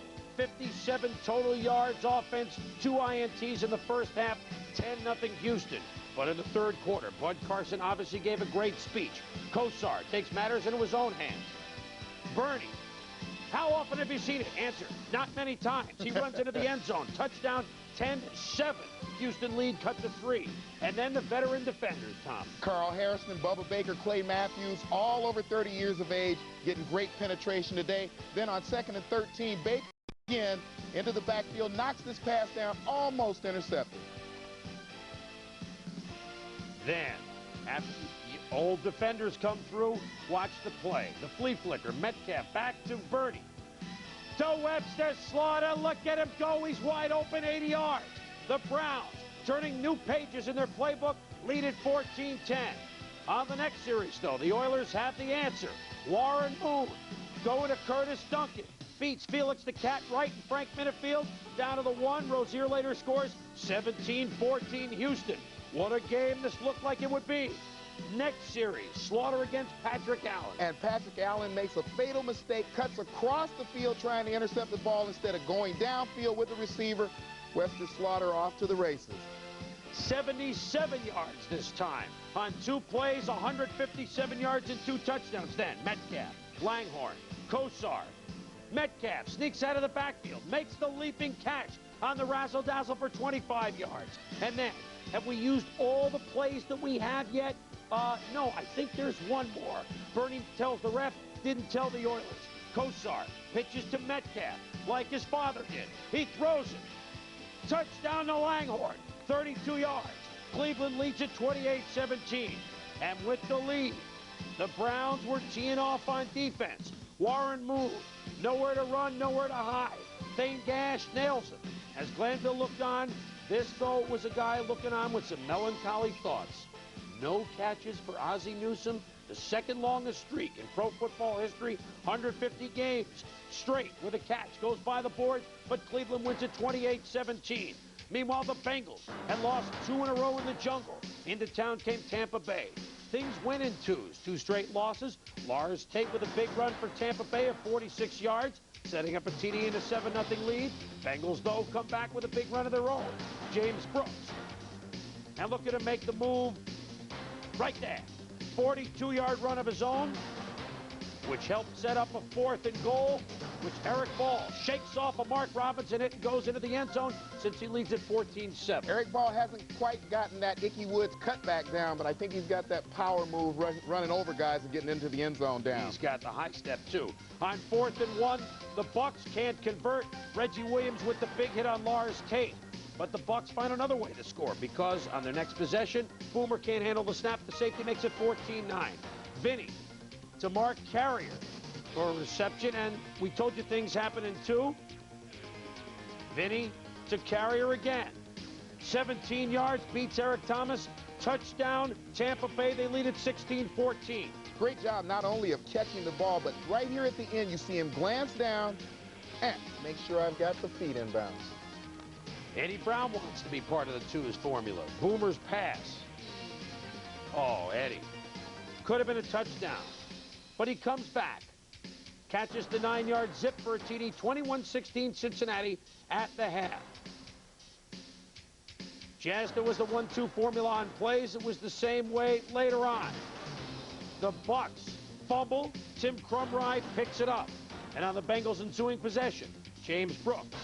4-yard touchdown. Look at the move. Don't even hit me in the end zone. Don't even think about it. 28-16 Bengals. Third quarter. Brooks with 131 yards, first back in 21 games to get 100 yards against the Buccaneers. Reverse. Brooks hands it to Tim McGee. And watch Boomer. I really don't want to block anybody, but I'm out there anyway. And a big pickup for McGee. And a few plays later, Boomer to McGee, 14 yards, touchdown, 35-16 Cincinnati. Boomer less than 200 yards, but his 5 touchdown passes ties his own team record.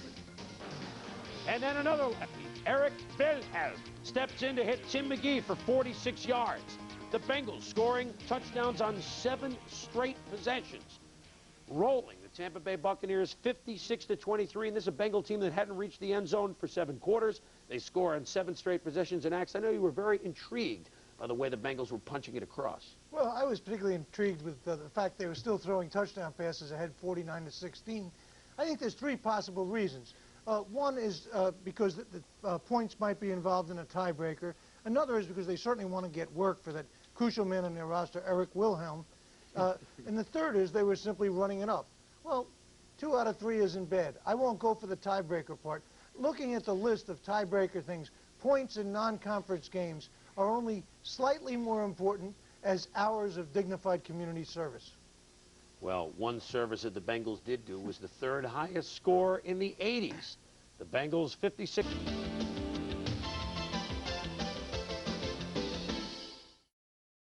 The preparation is complete. Now it's time for Game Day.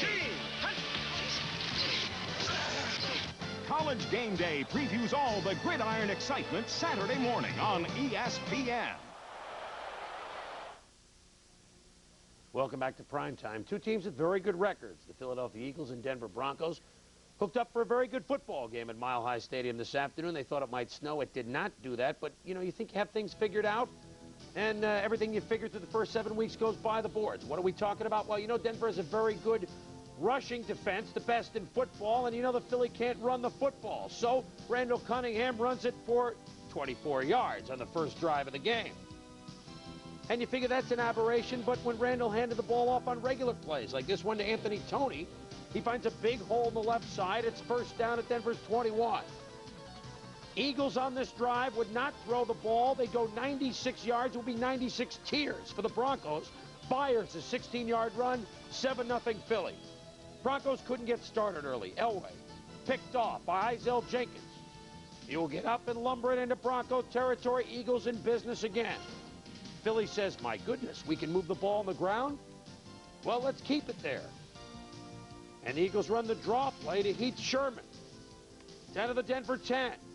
And the running sets up the pass from Cunningham to Chris Carter. Touchdown, 14-0 Philadelphia early. Boom, in Mile High. After Ken Bell muffed the punt for Denver, Cunningham tries to capitalize. Stopped shy of the end zone. Philly is called for holding. Randall is also hurt. So, they bring in Matt Cavanaugh. First play, Cavanaugh turns a drive into a disaster. As the veteran Rick Dennison picks it off, Buddy not pleased. Elway finally gets the offense moving after the big play by Dennison. Elway drops back, hits Orson Moms Mobley for a first down. Then Elway does the rest with his feet. Well, I thought he did a great job here of spotting where Reggie White was and running away from him. Smart move. Where he wasn't. 14-7 now at the half. And they did a pretty good job on Reggie White. As the Eagles, they tried to do a good job on Reggie White, but they couldn't quite contain him there. Cunningham to the veteran Jimmy Giles. And Denver couldn't tackle, and guess what he could do, Tom? He could go all the way. He does go all the way. 66 yards, 21-7, Philadelphia. Elway now trying to rally the Broncos. Throws to Vance Johnson. And look at this play in the end zone. Beautiful extension. The touchdown, 21-14. Game just heating up. Denver pulls it within 4 with a field goal, 21-17. Then Elway goes to Johnson. Got it.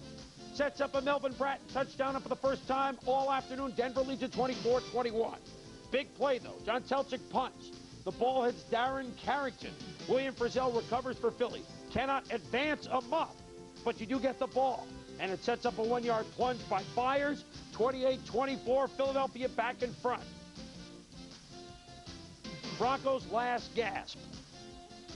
Elway has moved the ball into Philadelphia territory. Under a minute to go. He throws in the end zone for Steve Sewell. Had it in his hands and dropped it. One last try for Denver. Elway runs for a first down, but fumble. Philly recovers, and the Eagles with a major, major win at Mile High Stadium, where the Broncos had not yet lost until today. Philadelphia beats them by the count of Minnesota and the Giants, who oddly enough face off Monday night at the Meadowlands with the best home records. And on the road, oh, those Niners, oh, in the loss column in 6 tries. We'll be back. Are they the best team ever? Terry Bradshaw thinks so, but so do the 72 Dolphins of greasy head coach Don Shula. Everybody's on hand for the Dream Bowl. The blimps are over the stadium, and who's going to who's going to toss the coin? We're ready to rock and roll. The Dolphins and the Steelers on Dream Bowl at 8:15 Eastern Time. You do not want to miss it. Washington Redskins and the Los Angeles Raiders. Big trade a year ago to start the season. Jay Schrader becomes a Raider. And so today the Redskins went out to see if Jay would play. But no, Art Shell opted for Steve Berline instead. Schrader benched as he wished his replacement, Steve Berline, good luck. The Shell game was to have Berline in there to try and spark the offense, which had gone 2 of 3 of Shell's first games, scoreless in the first half. And Berline early to Swervin Mervin Fernandez, 18 yards. And again, Berline to the Swervin one. Touchdown, 14-0 early against Joe Gibbs.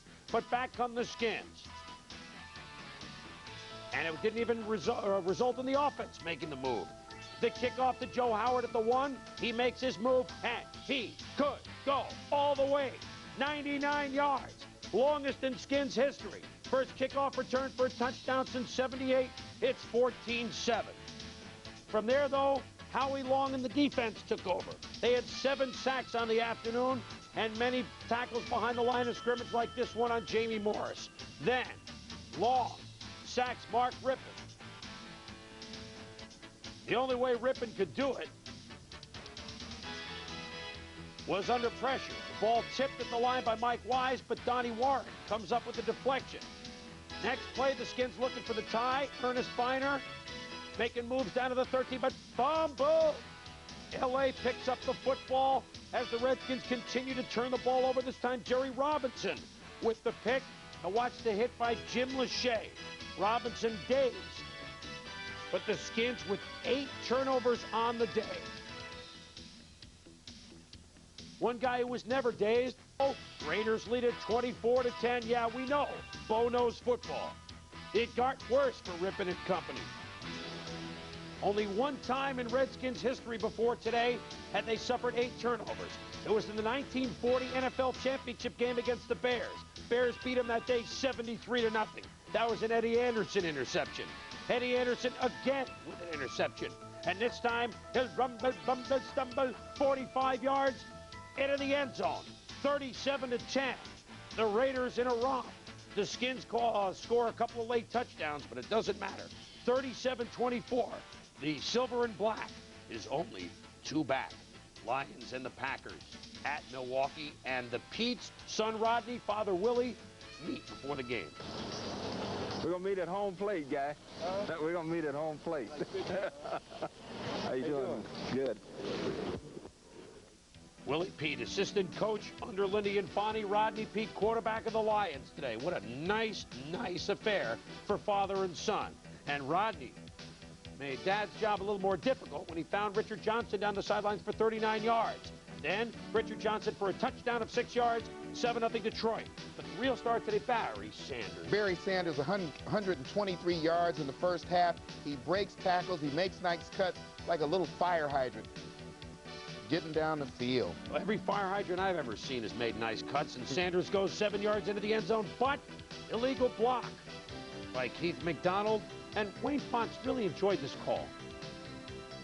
Fonts, remember he got his job because he beat the Packers twice last year? Sends in Eddie Murray, who even after 19 straight field goals finally proves he's human, hits the upright, bounds away. We are 10-10 at the half, but the penalty was really a 14-point swing. Don Mikowski, his usual brilliant self. Here he hits Sterling Sharp, 14 yards.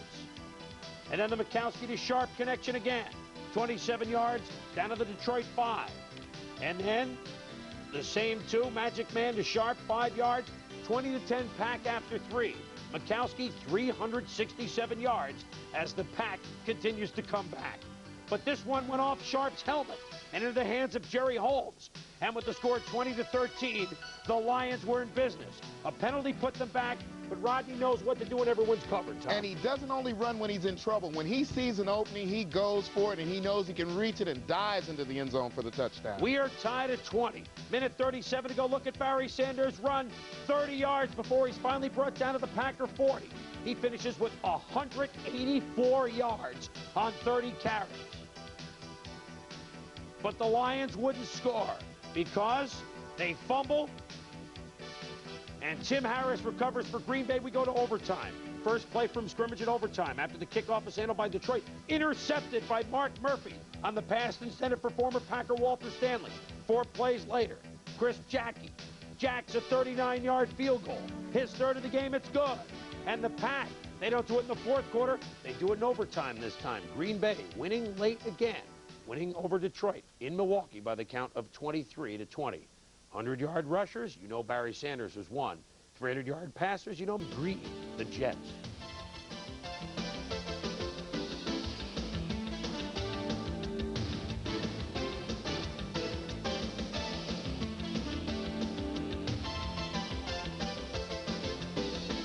You stick them on the road, John, and I mean, why even worry, right? Including the game at Stanford, which was a road game of sorts. They had yet to lose away from Candlestick Park. Now, the New York Jets, on the other hand, 1-6, and everyone calling for Joe Walton's head in New York. So, trying to come away with a big win. They wouldn't have to put up with this man, Joe Montana. Stop, look, listen, here's how you do it, Steve Young. He goes, and over top of the linebackers, he looks for Roger Craig, and there he is. 41 yards in the pickup. Craig, 6 receptions for 85 yards, 17 carries, 78 yards. He totaled 163. Then Young finishes things off, 2nd and goal. Brent Jones is open in the end zone. Young finds him, 7-0 49ers. On the next possession, though, things get a little scary for the 49ers. Young fumbles the snap, picks it up, tries to run with it, gets wrestled down and washed the knee. He is out at least at that point. Bring in Steve Bono. Steve Bono singing, yes, I do have you, babe. He completes to Craig, but Craig gets hit by Kerry Glenn and fumbles the ball. Eric McMillan picks it up, and for the 2nd time this year, a fumble recovery for a touchdown, and the Jets are on the board. But Bono's 2nd series, 2nd and 1, he unloads to Jerry Rice, and he does have you, babe. 45-yard touchdown pass. Rice with 5 catches, 95 yards. Take a look at this, Tom. Well, they say Jerry Rice is not fast, just fast enough to get by people, and always has the great hands, great leaping ability. Joe Walton standing by. He says, I'll start the second half with an onside kick. And it works. Kerry Glenn recovers it for the Jets. They get down to the 8. 2nd and 2. Roger Vick goes nowhere. Kugler's there to get him. Then 3rd and 2. O'Brien, plenty of time, but he just overthrows everyone. The Jets get only 3, and it's 20-10, and that's what the Jets fans are saying about their team. 49er defense after O'Brien all day, 9 sacks overall. The Jets lose 23-10, and they're wearing bags on their heads. The Jets 0-4 at home. Their offense has not scored a touchdown in the last 13 quarters. San Diego and Seattle. Jim McMahon on the sideline, not injured. Dan Henning just says, I'm going to go with Billy Joe Tolliver, the rookie from Texas Tech. Not an easy day for the rookie, though, Tom. Well, he had pressure that time from Rufus Porter. He fumbles the ball. Here comes Rufus Porter again from the backside. Shows great speed, causes a pass incompletion, and then Jacob Green getting after him. A tough day all around for Tolliver. The Seahawks' David Craig had trouble as well, though. Not a good day for quarterback. Well, sacked by Burt Grossman. Gets the drop by Steve Largent. And then throws here and almost gets the interception. The only points through the first 58 minutes of play. Norm Johnson, 27-yard field goal in the first quarter. Seattle led it 3-0. Fourth quarter, still 3-zip. Jim McMahon enters the game, and he hits Anthony Miller for 22 yards. The drive continues. Marion Butts pulls his way for a top 11 yards. Finally, on 3rd and goal, Seattle at the 14-yard line. McMahon to Arthur Cox, 14 yards for the touchdown, and the Chargers are up 7-3. To Dave Craig, bring the Seahawks back. Craig sacked at the 15-yard line. And Craig to John L. Williams to try and get things going. Down the sidelines, he picks up a gainer. Craig then to Paul Scanzi.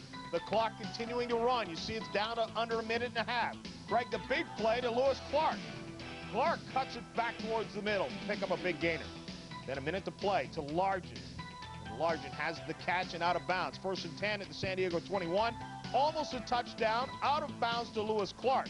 Then on 2nd and 10, Craig long and incomplete. A collision there in the end zone. 3rd and 10.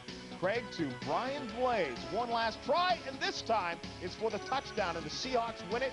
10-7 was the final of the game. Seattle has beaten San Diego 10 of their last 11 meetings, and they finally get a victory at home. They were 0-3. The Chiefs and the Steelers. Marty Schottenheimer had beaten the Steelers 7 straight times, but Bubby was back. 3-0 Steelers early. Bubby to Lewis Lips. Completes this one down to the 24-yard line. And Bubby to Lewis Lips again. This time for the touchdown. Nice move there to cut it back. Grabbed by the face mask. Still gets in. 10-0. It was 16-3. But the Nigerian Nightmare would fight back. Koya runs around the right side. 1st down and then some. Mike Webster in his debut against Pittsburgh. And this snap is not a great one. Steve DeBerg barely gets a hand on it, and the Chiefs are forced to punt. The momentum is Pittsburgh's, though. Bubby Bristol will hand off to Merrill Hodge. The reverse to Dwight Stone. Fumble.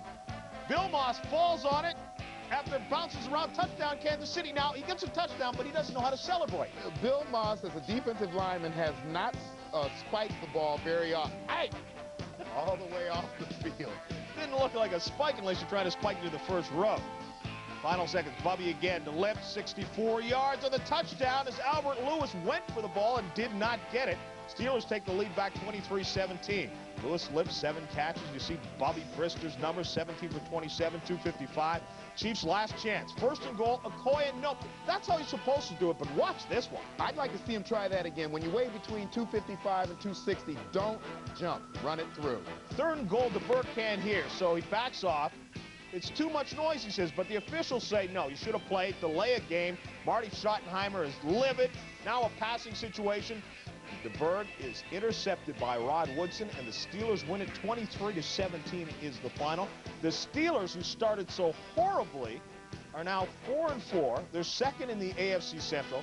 The Chiefs are 3-5. Lewis Lips with receptions now in 33 consecutive games. The Pittsburgh Steelers, they started horribly, didn't look very good last week against Houston, but they're only a game back. I think coaching Cleveland had something to do with Marty's winning streak against the Steelers rather than the Chiefs? KC. Might have had something to do with it. All right, Week 8 now complete except for the Monday night game between the Vikings and the Giants at the Meadowlands. And if the Giants lose that game, they fall back into a first-place tie with the Eagles. Very good race atop the NFC East. In the NFC Central, if Minnesota loses, the Bears would go back into first place. Remember, this week is the first week they've been out of it since 1983. Bears play the Pack next week. Out west, Saints have a Monday nighter at San Francisco. So if they want to climb back, they're playing the team that they want to. In the AFC East, the results of today have given the Bills a 2-game lead over both the Colts and the Dolphins. The Patriots keeping their flickering hopes alive. In the Central, it's everybody's race, including the Pittsburgh Steelers. All the teams within 1 game. And out west, the Broncos' loss means their lead is only 2 over the Raiders in Seattle. Although Denver was handing out options for playoff credentials in the press box. Was it a little early? We'll see. Axe's Edge next.